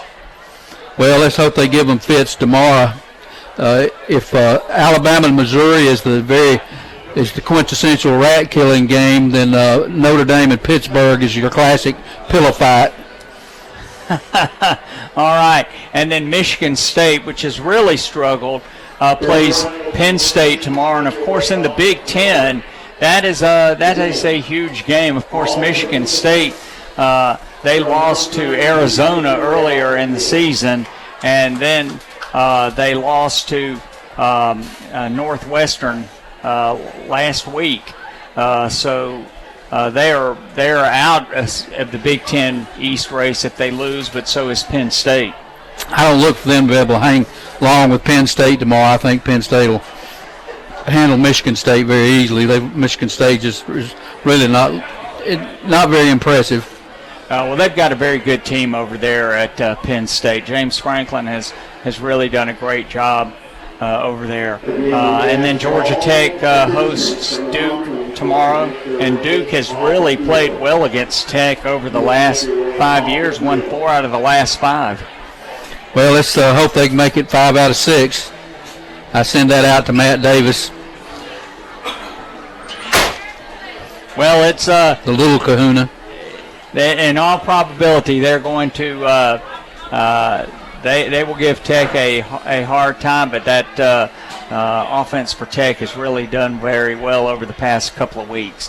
Against, of course, Bowling Green and Louisville has really struggled, but once you get a rhythm going, sometimes that carries over. Yeah, it's easy to get a rhythm going against Bowling Green, and this year Louisville. Yeah, Louisville is really bad. They're one of the worst teams that I've seen. So, all right, yeah. Halftime continuing here. The players from both teams are coming out on the field. We have not reached the 3-minute stretching period yet, so we're going to send it back to WLAQ for a commercial break, and then we're going to come back for the second half. Trion will get the ball to start the second half. Let's see what Darlington can do. The Tigers trail 14-10, but this is going to be a great second half. We'll be right back after these messages. All right, thanks.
Thank you, Randy. We're back at Chris Hunter Stadium, and Eddie, as halftime winds down, we also want to be sure that people remember that tonight we will be announcing the Honeymoon Bakery Icing on the Cake Player of the Game at the end of tonight's game, sponsored by the Honeymoon Bakery in downtown Rome, Georgia.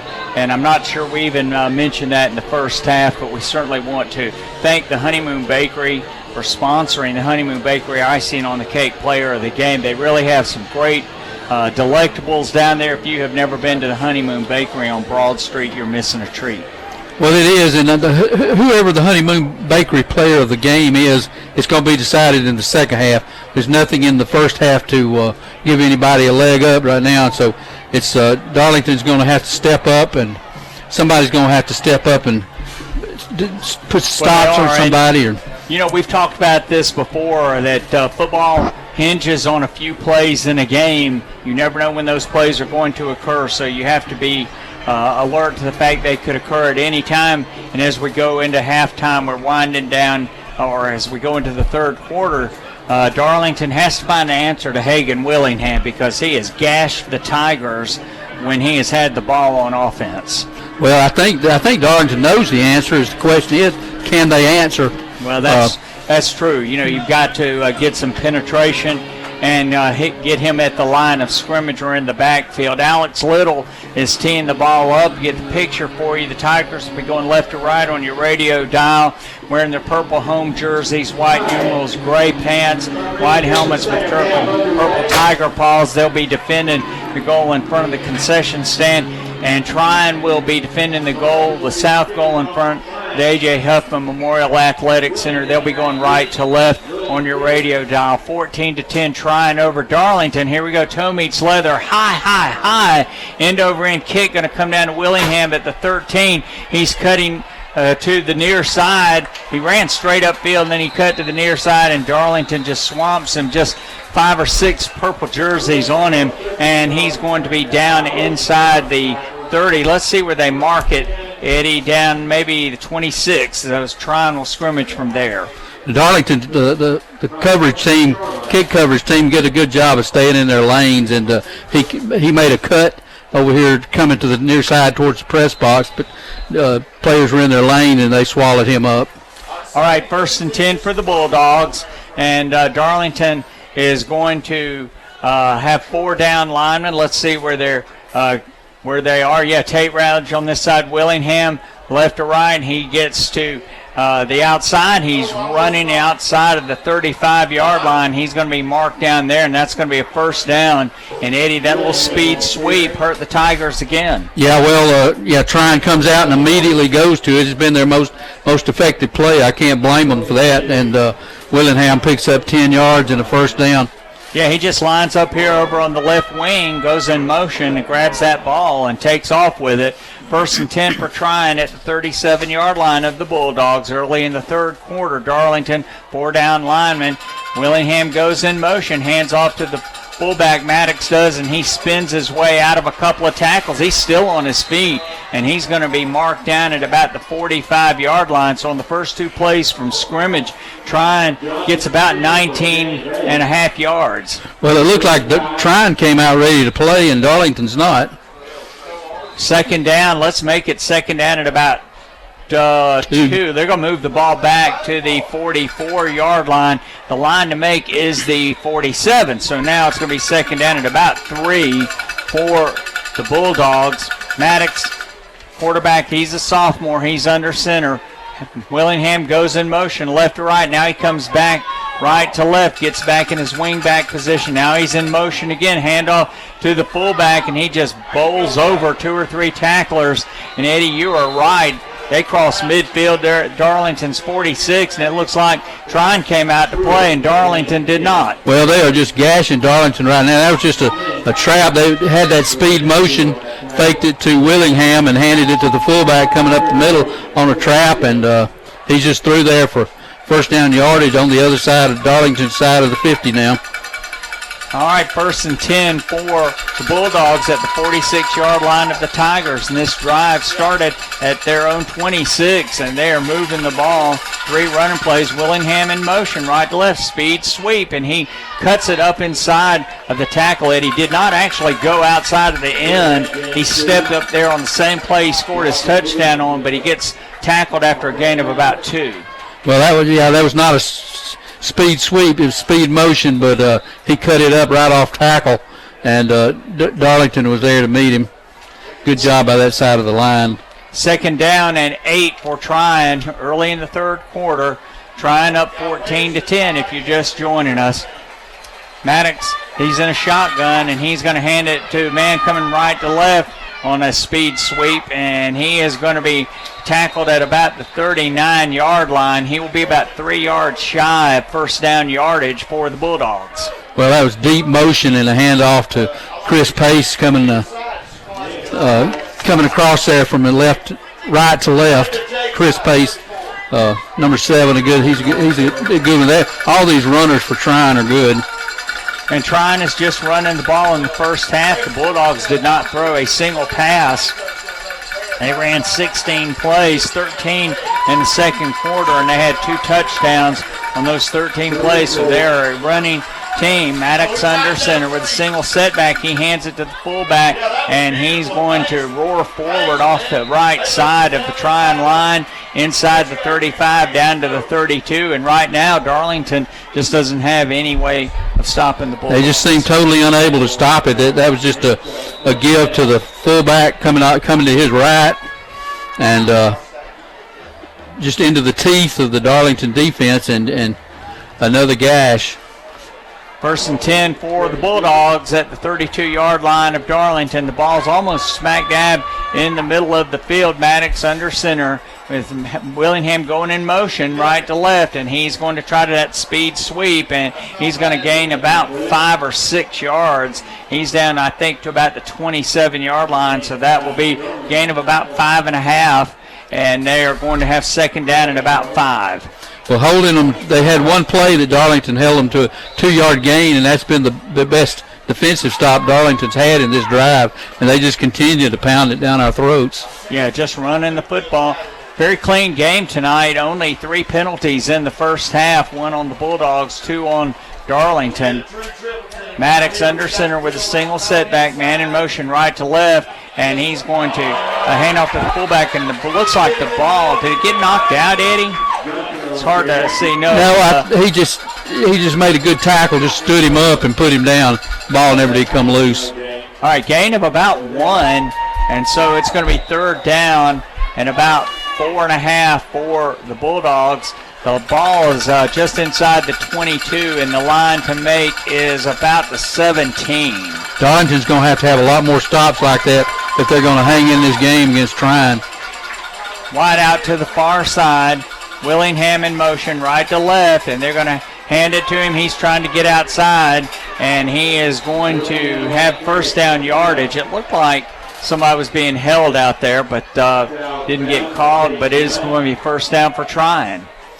Well, just I'm getting tired of saying it. That's just that speed sweep, and Willingham's lined up on the left, and he comes from the left to the right and just gets over there, and our corners and linebackers can't get enough penetration to seal that edge off, and he's just by him and around it. And we have to chase him down and tackle him from behind. 1st and 10 for the Bulldogs at the 21. Man in motion right to left, hand off to the fullback, and he's just following his blockers up there, Eddie. That looked kind of like a wedge play, and he's going to get down to the 20, gain of about 1. Well, I guess that's probably our second best stop of this drive. Again, we've got to repeat that and have a lot more stops like that. And he just ran into the middle of it, and that may have been a wedge. I couldn't tell, but we really stood him up and shut him down that time. 2nd down and 9 for Trion. They're at the 20-yard line of Darlington, trying to have this long time-consuming drive. Oh, that's going to be a high snap to Maddox. He's rolling to his right. He's throwing the ball incomplete. and almost a disaster for the Bulldogs. Maddox snared that ball, Eddie, but did throw it incomplete. And now we see why they don't throw the ball very much, because he had a man wide open and just missed him. They acted like they weren't even planning on throwing that ball, that it was all just fake. And of course, I watched Christian Heritage film on them, and guess who their best target is of passes? Hagen Willingham. Hagen Willingham, yeah. All right, it's going to be 3rd down and 9. The line to make for Trion is the Darlington 12, or close to the 11. And Maddox, he takes the ball. He's going to throw a screen pass, and Rhett McDermott sniffed that out. He tackled the receiver, the intended receiver, Braden Johnson, Eddie, just as the ball got there, and that's going to be 4th and long now for Trion. Well, they tried to run a screen in the middle, and Darlington just didn't have it. They sniffed that one out. And, they had Willingham out to the right as a decoy, and then they were trying to set up a screen coming to the left, and Rhett McDermott was having none of it. All right, this is going to be a 37-yard field goal attempt for Libney Ramirez, and he kicks the ball, and it is going to be wide left. So a 6-minute and 4-second drive to start the second half, Eddie, and Trion comes up with nothing. The Tigers stiffen. Well, they stiffen, they rise up and stop them right there and don't allow any points or any more yardage. So a good stop and an important stop for Darlington. Now they need to get points out of this. They can really turn this game around if they can get some points right here. Tigers trail 14-10. This is a really fast running game right now. 5:56 to play in the third quarter. First possession for Darlington here in the second half. Eddie trying doing to Darlington what Darlington did in the first half when the Darlington Tigers ran about 7.5 minutes off the clock of their opening drive. Frank Manning in a shotgun formation. 2 wide outs to this side, and he's going to hand the ball to Demetrius Rogers. Demetrius Rogers sidesteps a couple of tacklers and gets his way out to about the 26-yard line, Eddie, and that'll be a gain of about 6. Well, he's trying to run off tackle over here to the right-hand side of the offensive line and had made a neat cut back into the middle to pick up those yards. They had him stymied outside. 2 wide outs to either side. Trion, and they run 3 down linemen, so they're spread out, but they keep the linebackers up. The 2 safeties are playing deep right now, and that's going to be a handoff to Demetrius Rogers trying to come out to this side. And Eddie, he got really racked and kept his feet and dove forward for a first down. Now here are 2 flags that have flown. So it's going to be after the play. Yeah, those are going to be personal fouls or unsportsmanlike. I have no idea who they're on. I didn't see anything in there, but 2 referees threw flags. Well, they sure did. And referee's about to give us the official personal foul called against Trion. So this will be a 15-yard penalty for against the Bulldogs. Darlington already had a first down at the 31-yard line, so this will move the ball out to the 46-yard line. Yes, he really did some hard-nosed running. Yeah, he really did some hard-nosed running. They had him in their grasp on the line of scrimmage, and he just fought through and bulled his way through to pick up that first down. And now a gift from the referees of 15 yards. And he had gotten out to the 33 because they brought it out to the 48-yard line. So the Darlington Tigers have a 1st and 10 at their own 48 on the near hash mark.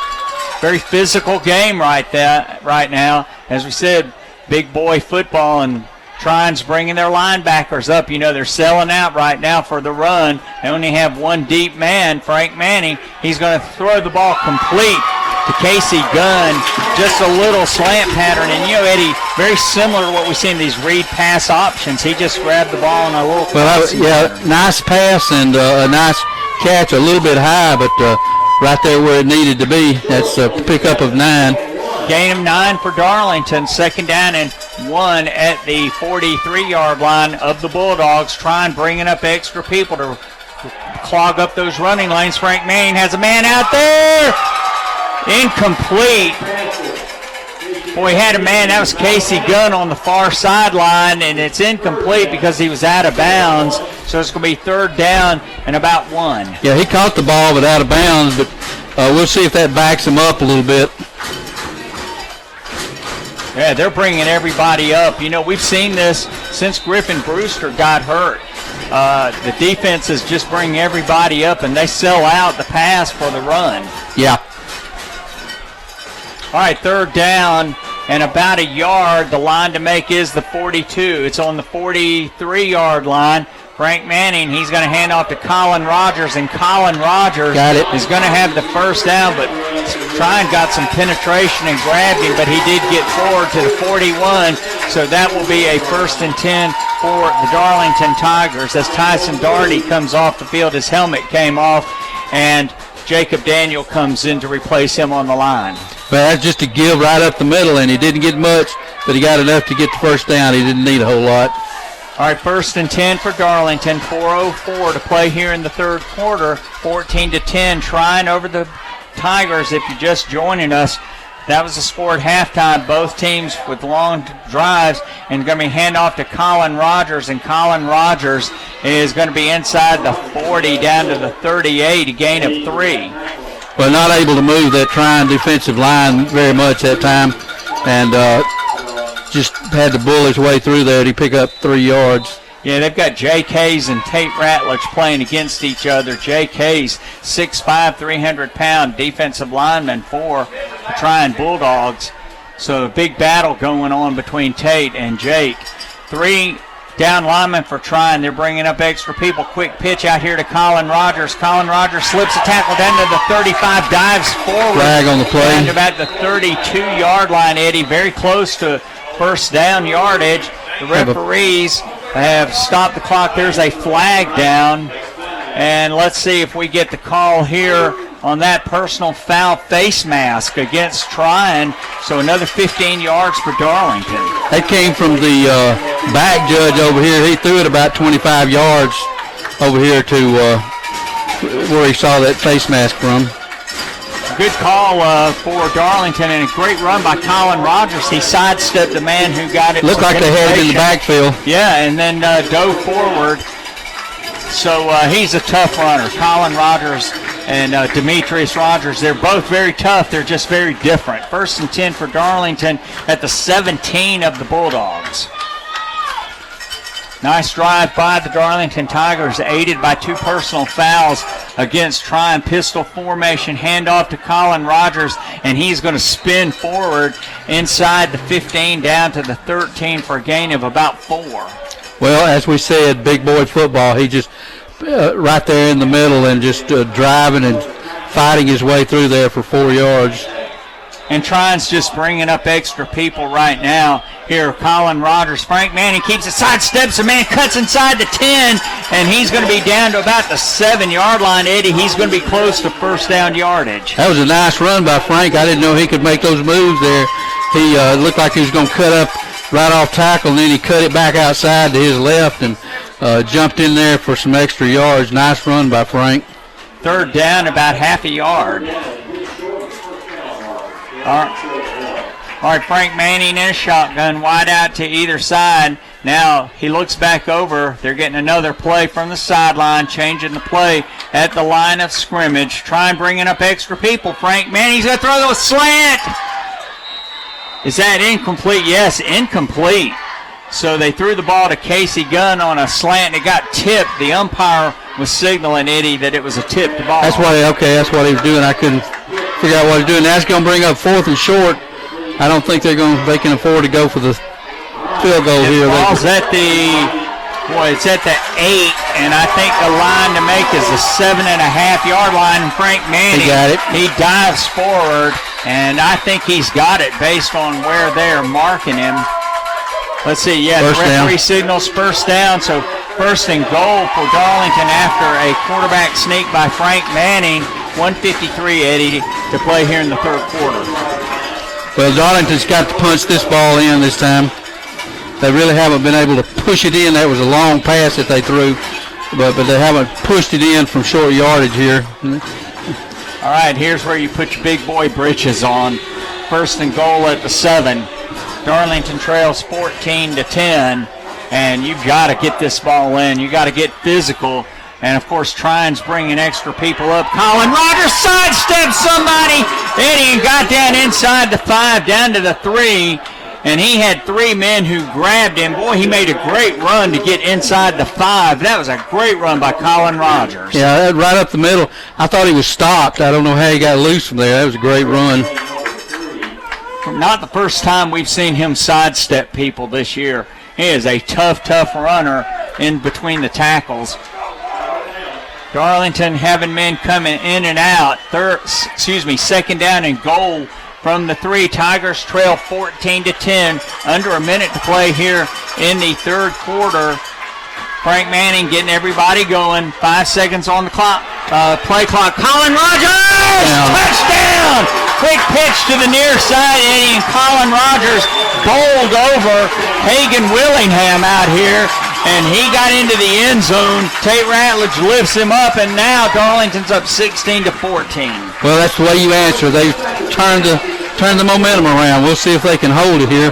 The third quarter is just about over, so it's about to come down to the championship quarter, where you win it or lose it right here in the fourth quarter. 3-yard touchdown run by Colin Rogers caps off an 80-yard touchdown drive after the missed field goal by Trion. Alex Little puts up the point. Now the Darlington Tigers are up 17-14. 46 seconds left in the third quarter. We'll send it back to WLAQ for a 30-second break. Don't go away.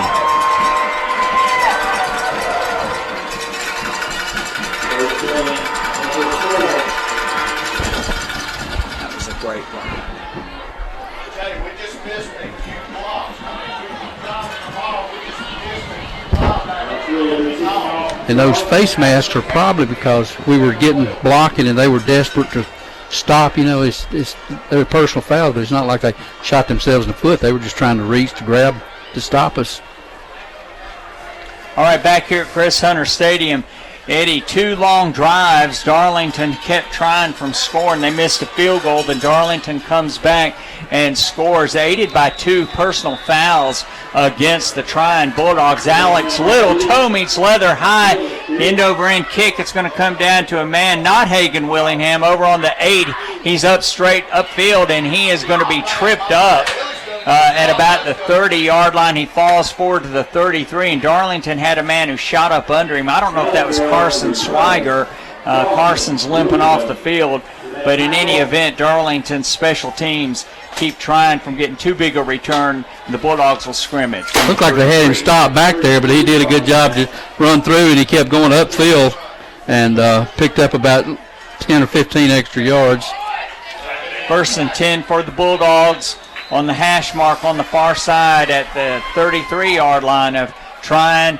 T formation, power T. Don't see this very often. Maddox under center. He's going to hand off to the left halfback, and he goes off the left side out to about the 40 and a half yard line, a gain of about 7. And that may be it's probably the next to the last play. 25-second clock hasn't been set yet. Let's see what Trion does here. Don't see the power T formation like that very much anymore. No, I believe that was an ISO up the middle, just off the right-hand side of the line. Trion picks up about 7 yards. All right, again, power backfield, double tight ends, T formation, handoff to Hagen Willingham coming to this side. He's getting to the outside, and he's going to finally be dragged down at midfield.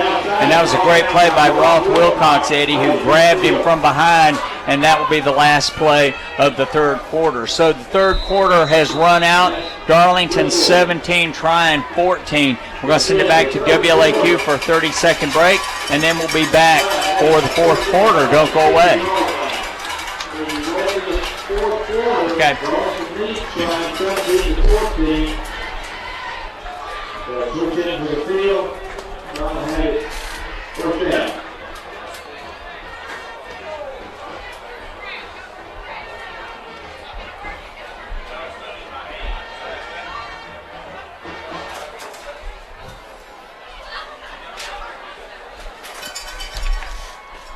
All right, back here at Chris Hunter Stadium, if you're a baseball fan, the Dodgers and Brewers are tied at 1 with 0 outs in the bottom of the third, men on first and second for the Brewers. That game being played in Milwaukee tonight. First game of the National League Championship between the Dodgers and the Brewers. And in the third quarter, Eddie, Darlington ran 13 plays and Trion ran 14 plays.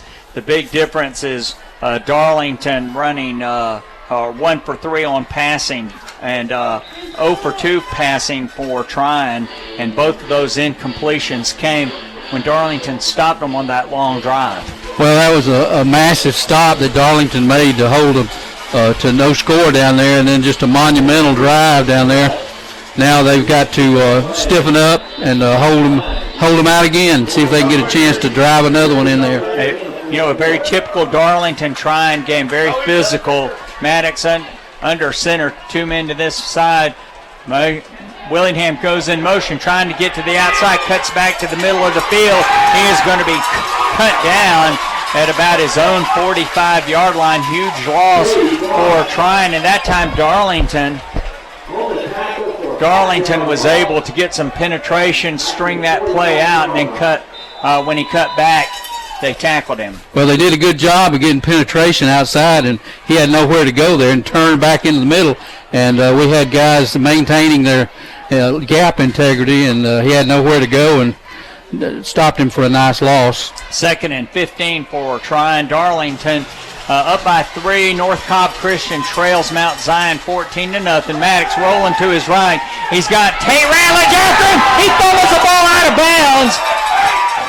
Flag down. Let's see. There's a flag down. Let's see. Is he going to call intentional grounding, Eddie? Well, I don't know. Tate Ratledge didn't tackle him high. No. Let's see what he's going to call here. There's a flag down. Tate Ratledge sacked him. Roughing the quarterback. Grounding against intentional grounding, yeah. So Lincoln Maddox, and again, we talked about this 2 weeks ago, rule differences between high school and college and the NFL, but in high school, you have to throw the ball where a receiver is. Well, that would have been, even in college, that would have been an intentional grounding because it never got past the line of scrimmage.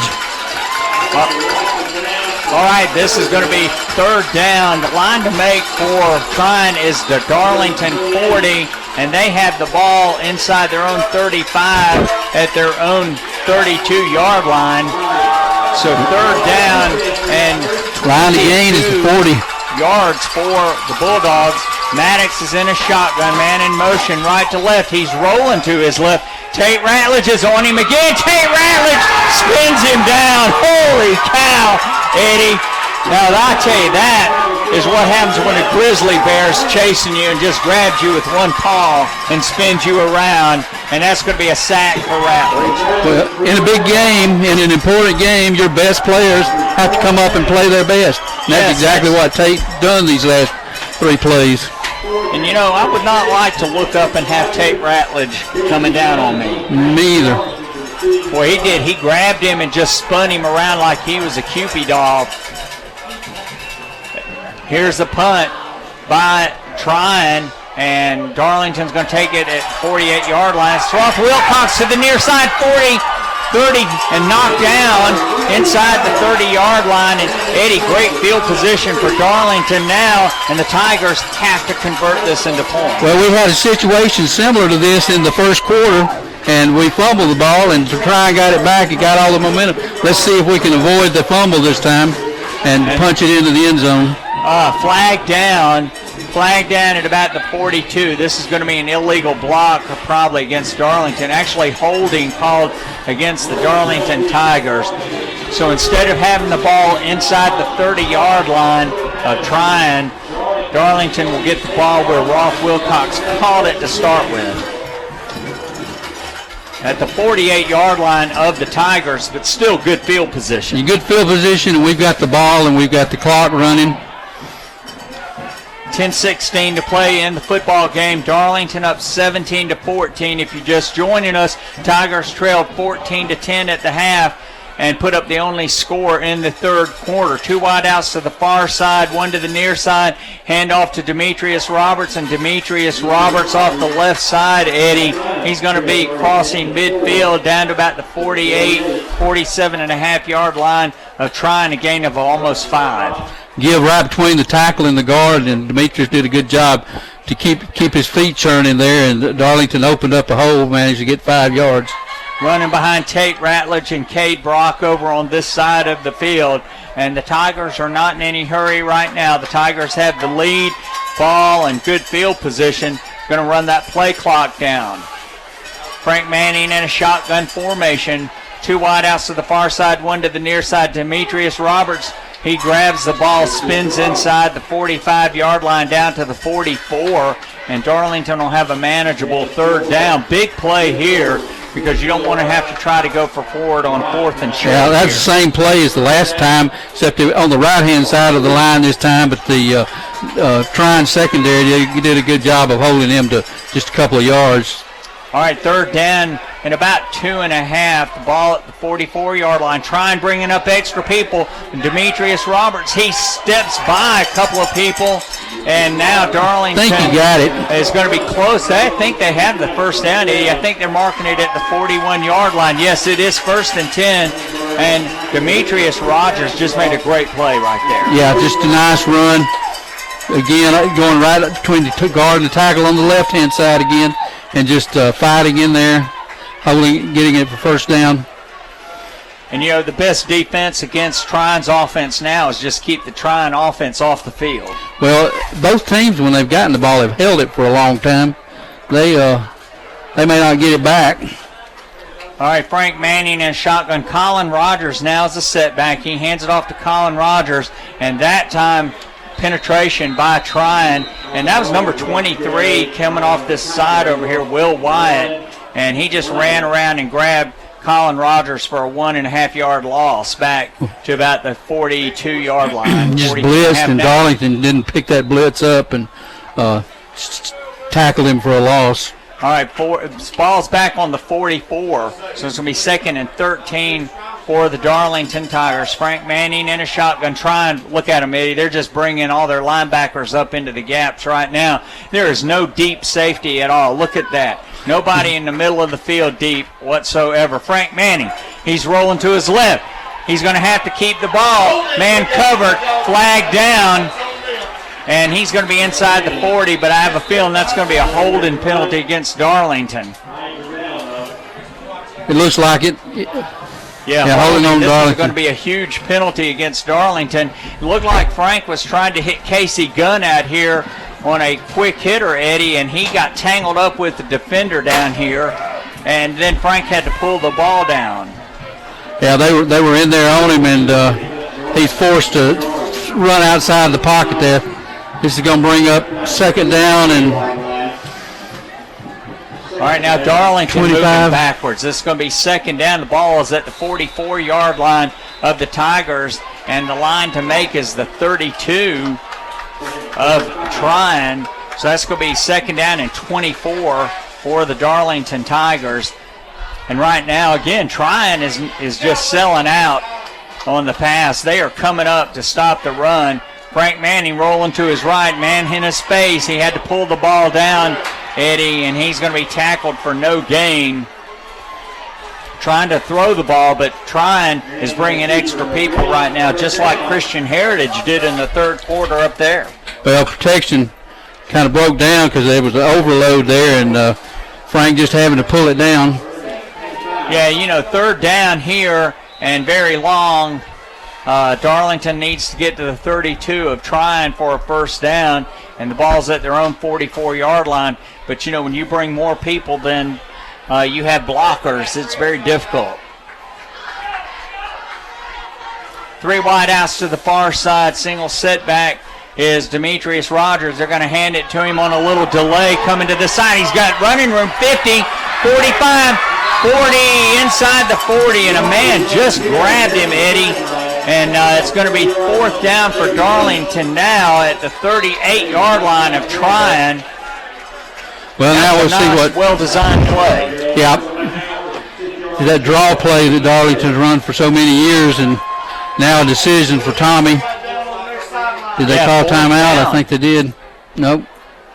Fourth down at about 6. Let's see where the ball is. The ball's on the 38-yard line. The line to make is the 31. So we'll make it fourth down and close to 7. So it is a big decision for Tommy Atha right here. The referee signaled timeout, and he signaled timeout to them. I don't think either team called a timeout.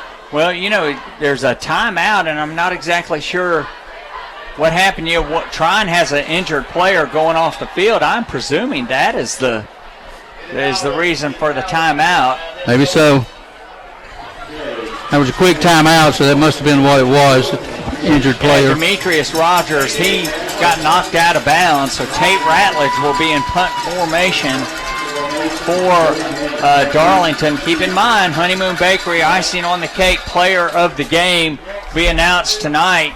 And right now, of course, Tate Ratledge, boy, he's been punting the ball well. He's been playing good defense. And Darlington is going to down a punt by Tate inside the 5. And Eddie, Tate Ratledge right now making his case for the Honeymoon Bakery. Well, icing on the cake I think player so. of the game.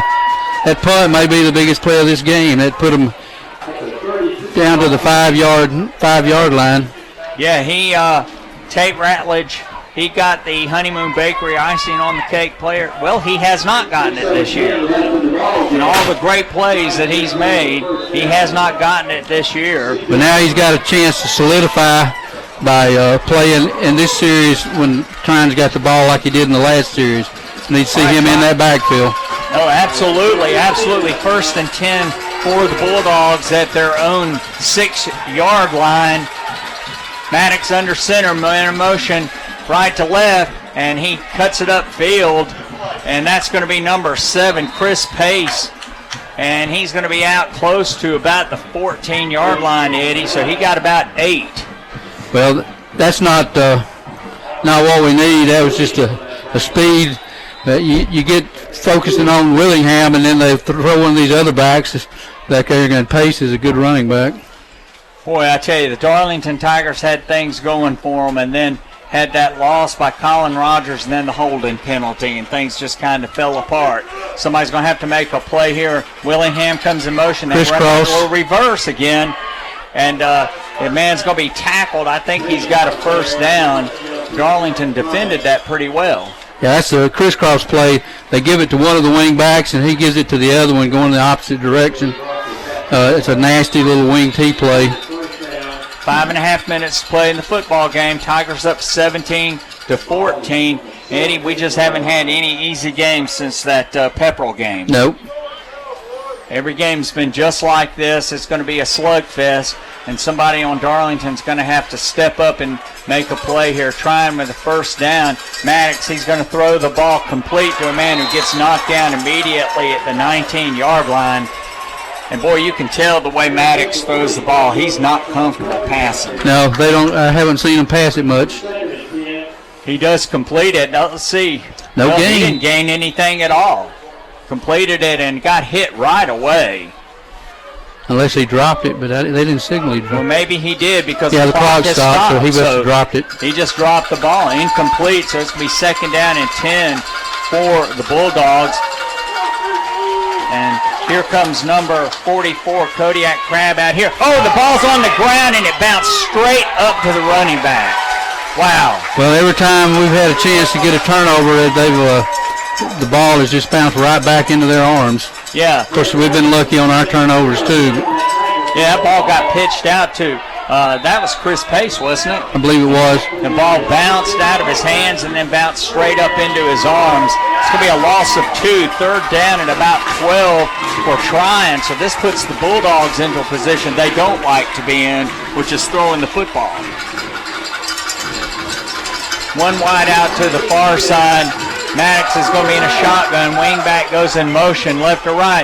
Maddox is going to throw the ball downfield, and it's going to be over the head of his intended receiver. Darlington had 2 defenders, Demetrius Rogers and Rolf Wilcox, running with him, and Ellenberg will come onto the field to punt for the Bulldogs. Well, that was Willingham, as I said, his favorite target to throw to, and they were step for step with him. They really didn't have much of a chance to catch that.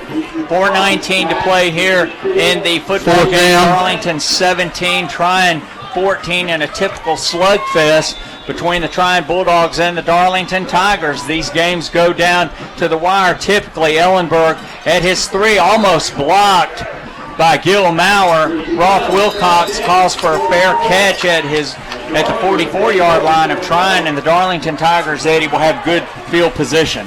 Well, they're inside the 45. They're trying 45, and they've got 4 minutes and 10 seconds to go to hold this ball and win this game. All right, as Eddie said, 4:10 to go. Both teams have 3 timeouts. Darlington has the ball and the lead, and this is where you want to just move the chains and drain the clock. Well, Trion has made it very difficult for us to run the ball, so we're going to have to see what Brent Bell has in his bag of tricks to be able to open up some holes. They're going to be very reluctant to put it in the air. Well, 2 weeks ago when we had this situation at Christian Heritage, we started running behind Big Tate Ratledge, and Colin Rogers made yards. Trion bringing up extra people. Colin Rogers gets spun down by Big Jake Hayes at about the 43. And so the Trion Bulldogs are going to make this difficult for Darlington. And that's going to be a timeout called by the Bulldogs. And Justin Brown, their head coach, he's starting to manage the clock already. Well, he understands clock management, doesn't he? You don't call timeouts when you're on offense, call them when you're on defense. You know, we've seen so many coaches who don't really understand clock management at all, and they let the clock run down. They don't manage it very well. But when you're on defense, you can't stop the clock other than timeouts. Right. That's the best time to actually use it. So now Trion has Darlington in 2nd and long. And they only took 7 seconds off the clock. All right, 4:03 to play here in the football game. And Darlington trying to get some first downs here to run this clock out. And, you know, you don't want to give the ball back to Trion. No, they're too dangerous. They're going to give it to Willingham. He's going to take off, and he's going to run down there and break our hearts. So we've got to get this first down right here. All right, and stay tuned for the Honeymoon Bakery Icing on the Cake Player of the Game. And then tonight at 10 o'clock, Rome Orthopedic Center scoreboard on 95.7 The Ridge. The Big Kahuna will be there to update scores from around the area and the state. Mount Zion over North Cobb Christian 14-0 in the fourth quarter.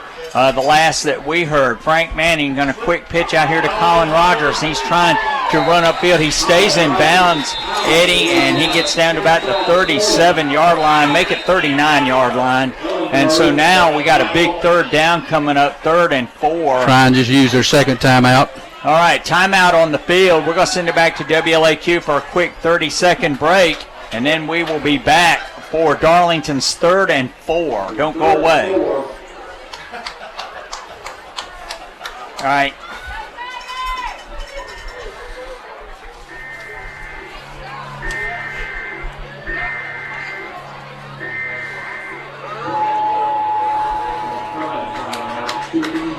Something he's playing on there.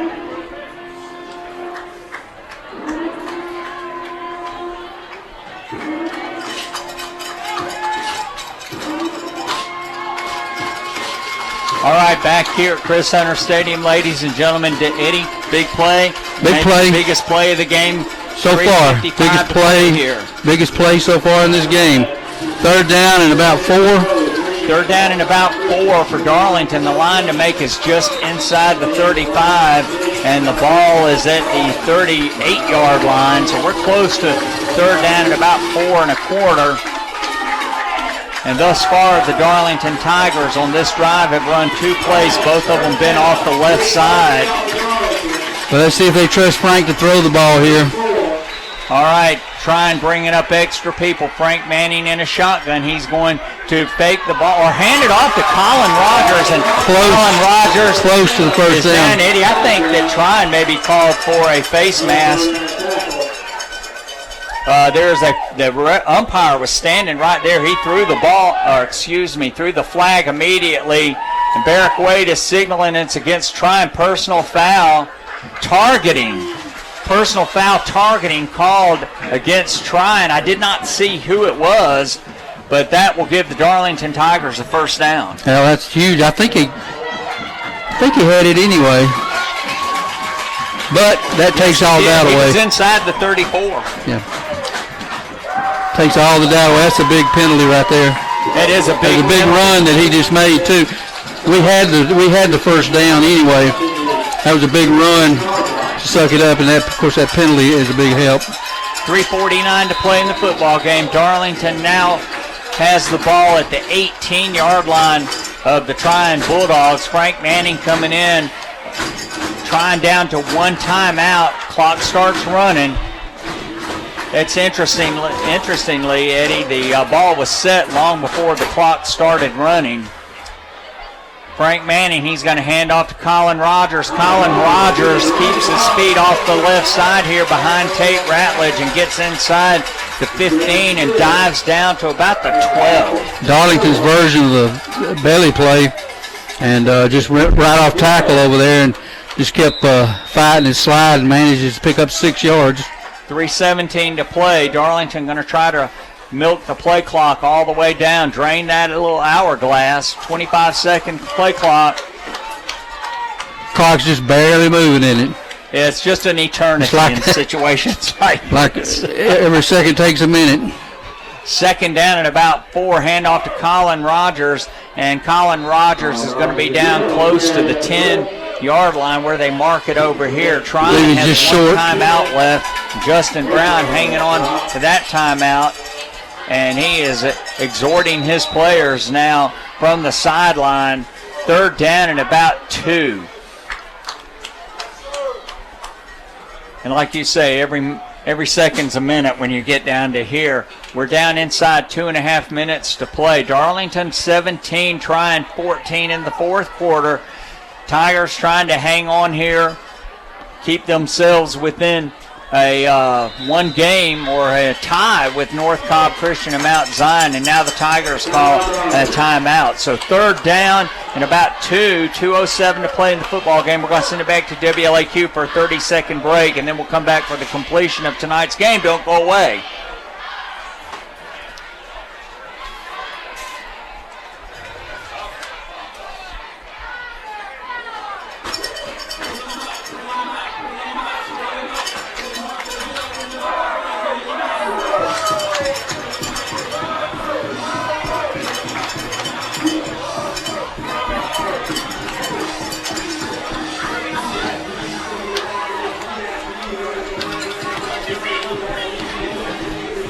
All right, Eddie, this is it.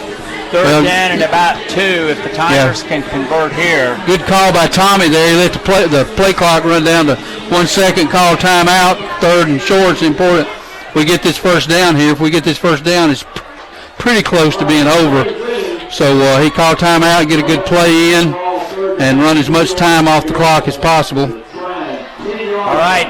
2:13 to play in the football game. Darlington 17, Trion 14. Last score we had on Mount Zion and North Cobb Christian. Mount Zion was up 14-0.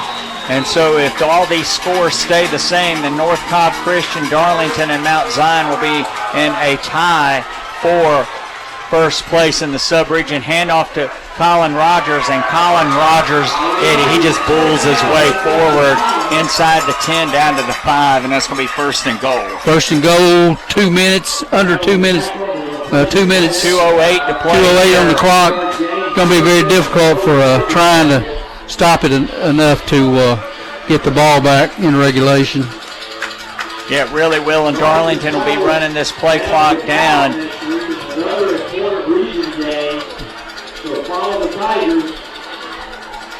All right, and we just heard Mount Zion leads 21-14. 21-14, handoff to Colin Rogers, and Colin Rogers is going to be stacked up with 1:38 to play here in the football game, and now Trion is going to use their last timeout. I think There's timeout on the field, yes. Trion has used their last timeout. So yeah, that's their final timeout. In the football game, and it's going to be 2nd down and goal for Darlington. Well, that's just to give to Colin running behind Big Tate Ratledge and manages to fight his way through there for a couple of yards. 2nd down, goal to go on the, looks like just inside the 5. And this has just been exactly what you wanted to see Darlington do. You know, take the ball and just move the chains, run the clock out. When they've done this drive has been without a pass. Yeah, you know, both teams have just really slugged it out in the trenches. Not a whole lot of passing tonight. And Tate Ratledge really turned this game around in the 4th quarter. Honeymoon Bakery, icing on the cake, player of the game. Unless somebody does something in the next 2 minutes, 34 seconds, I think he's our Honeymoon Bakery player of the game. His punting tonight has been superb. Kept Hagen Willingham at bay on the punt returns. And then he just took over that one defensive series and forced Trion, had 2 sacks on that series. In a row. Which forced Trion back-to-back sacks. 1:34 to play in the football game. 2nd and goal at the 4. Trion bringing up a lot of extra people. Frank Manning just takes the ball on a quarterback sneak. Well, Frank had him snap that ball with almost 14 seconds left on the play clock. He really should have let it run down some more. Stop for the timeout. Yeah, you know, Trion had used their last timeout, but now Darlington really does want to run this clock down. 13 seconds on the play clock, so by the time Darlington has to snap this, now about 54 seconds left in the football game. Power I formation for Darlington. Hand off to Colin Rogers, and Colin Rogers bulls his way off the left side down to about the 2.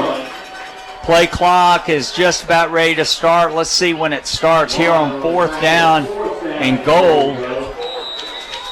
Referee has just started it, so Darlington can actually run this play clock or run the game clock down close to 12 seconds before they have to snap it. And I would not be shocked to see Darlington run it down to 1 second and call a timeout. I bet,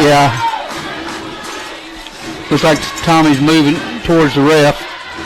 Yeah, really smart play here by Tommy Athan. Got it down with 1 second to go on the play clock, and Darlington calls their 2nd timeout of the half. 13 seconds left to play. So well, unless Darlington scores on this play, Trion may get it back for one last gasp play.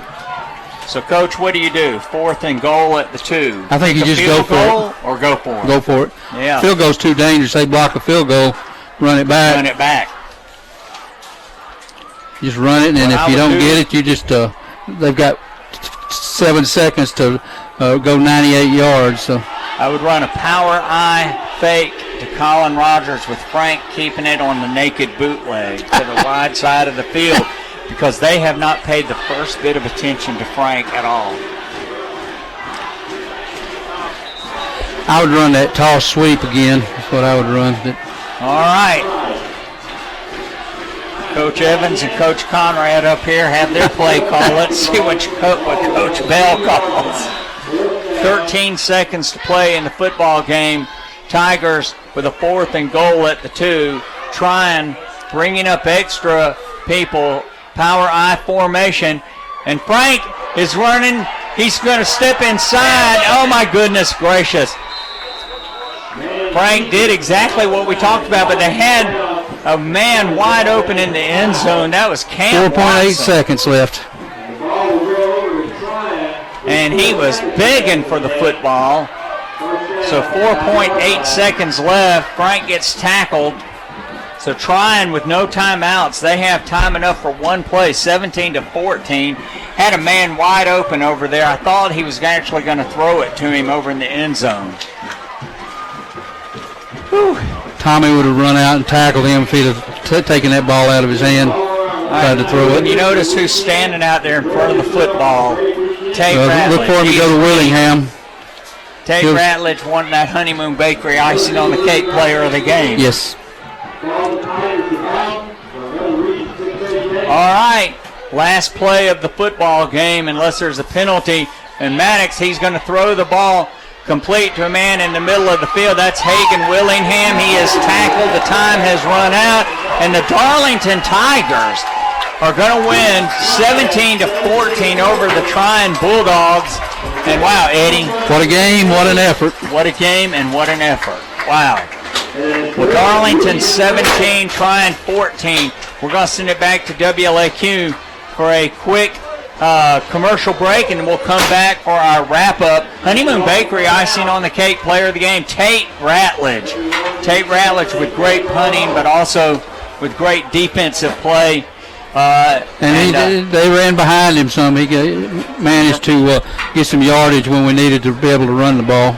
Sure did. All right, we'll send it back to WLAQ, and then we'll be right back for a wrap-up.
Eddie, this has been a great victory for Darlington, and just looking at the stats here, just amazing. Darlington ran 60 offensive plays tonight, and of that number, 53 were running plays.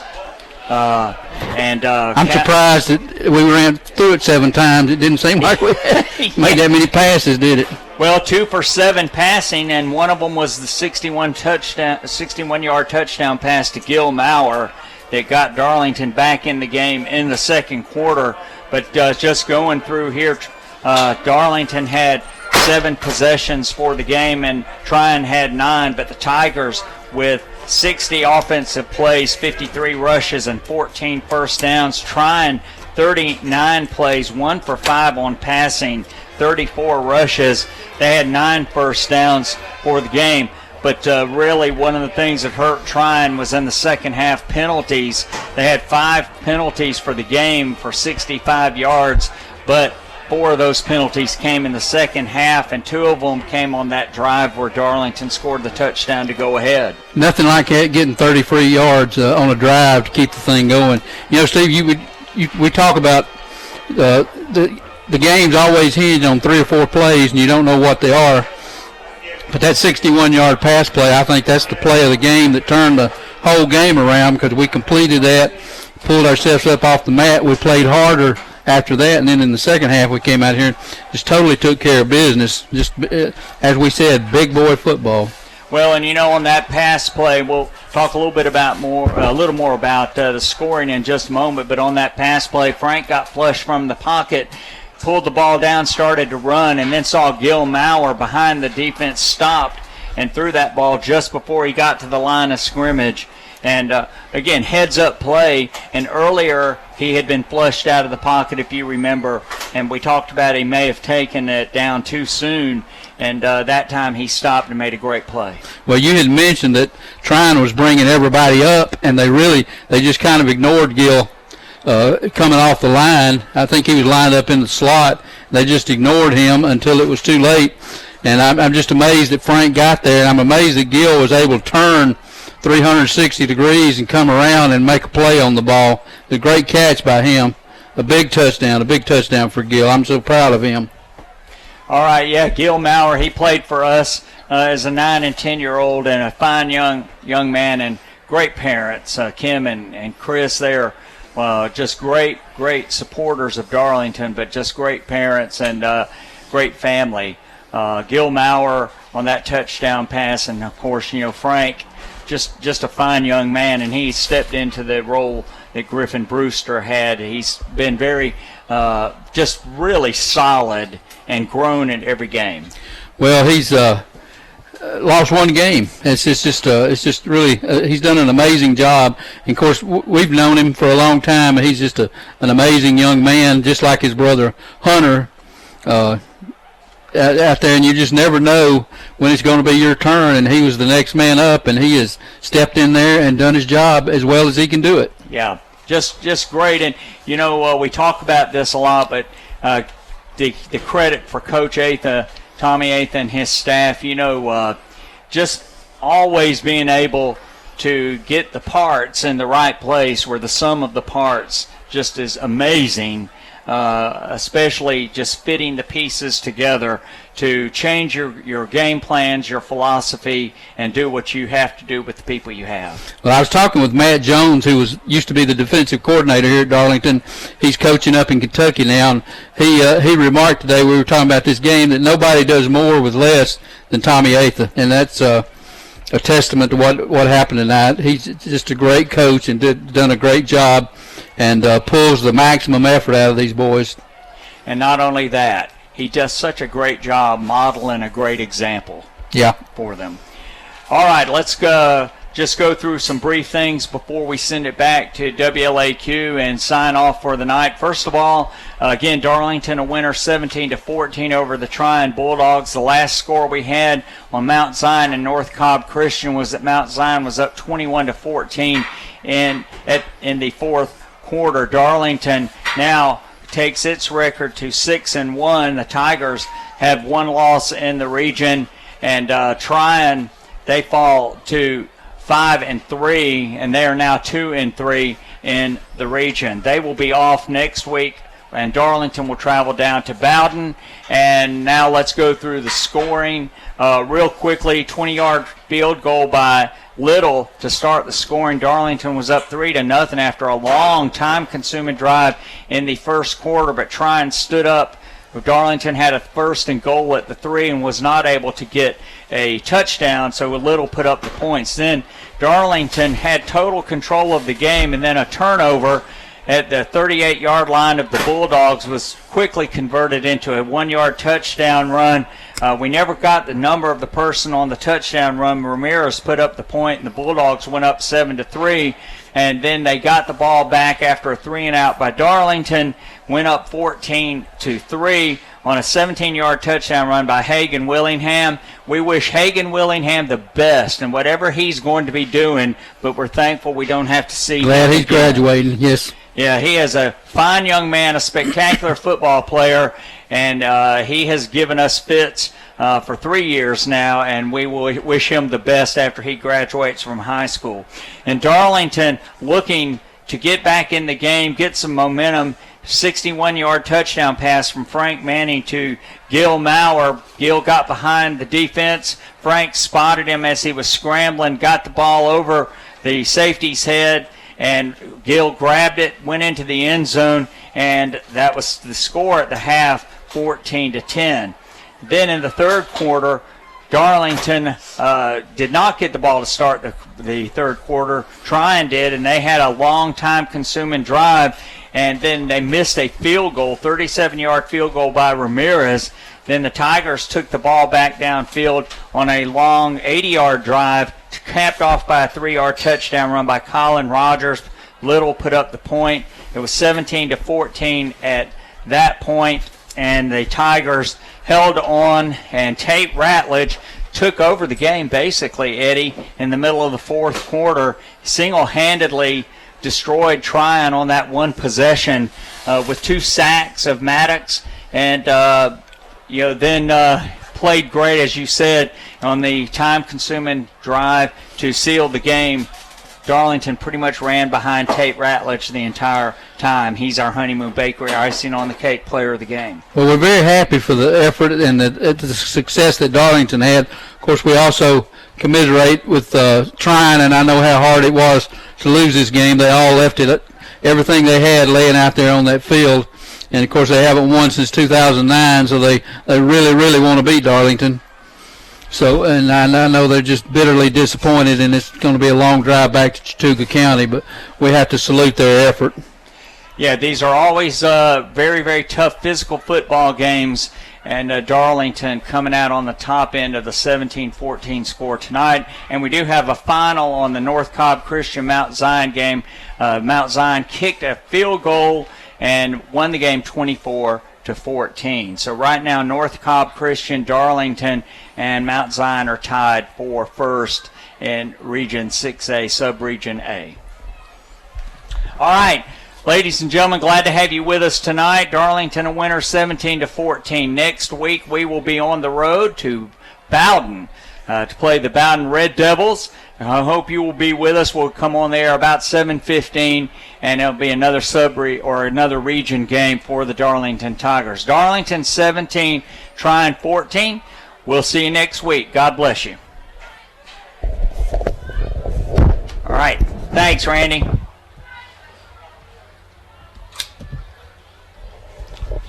right.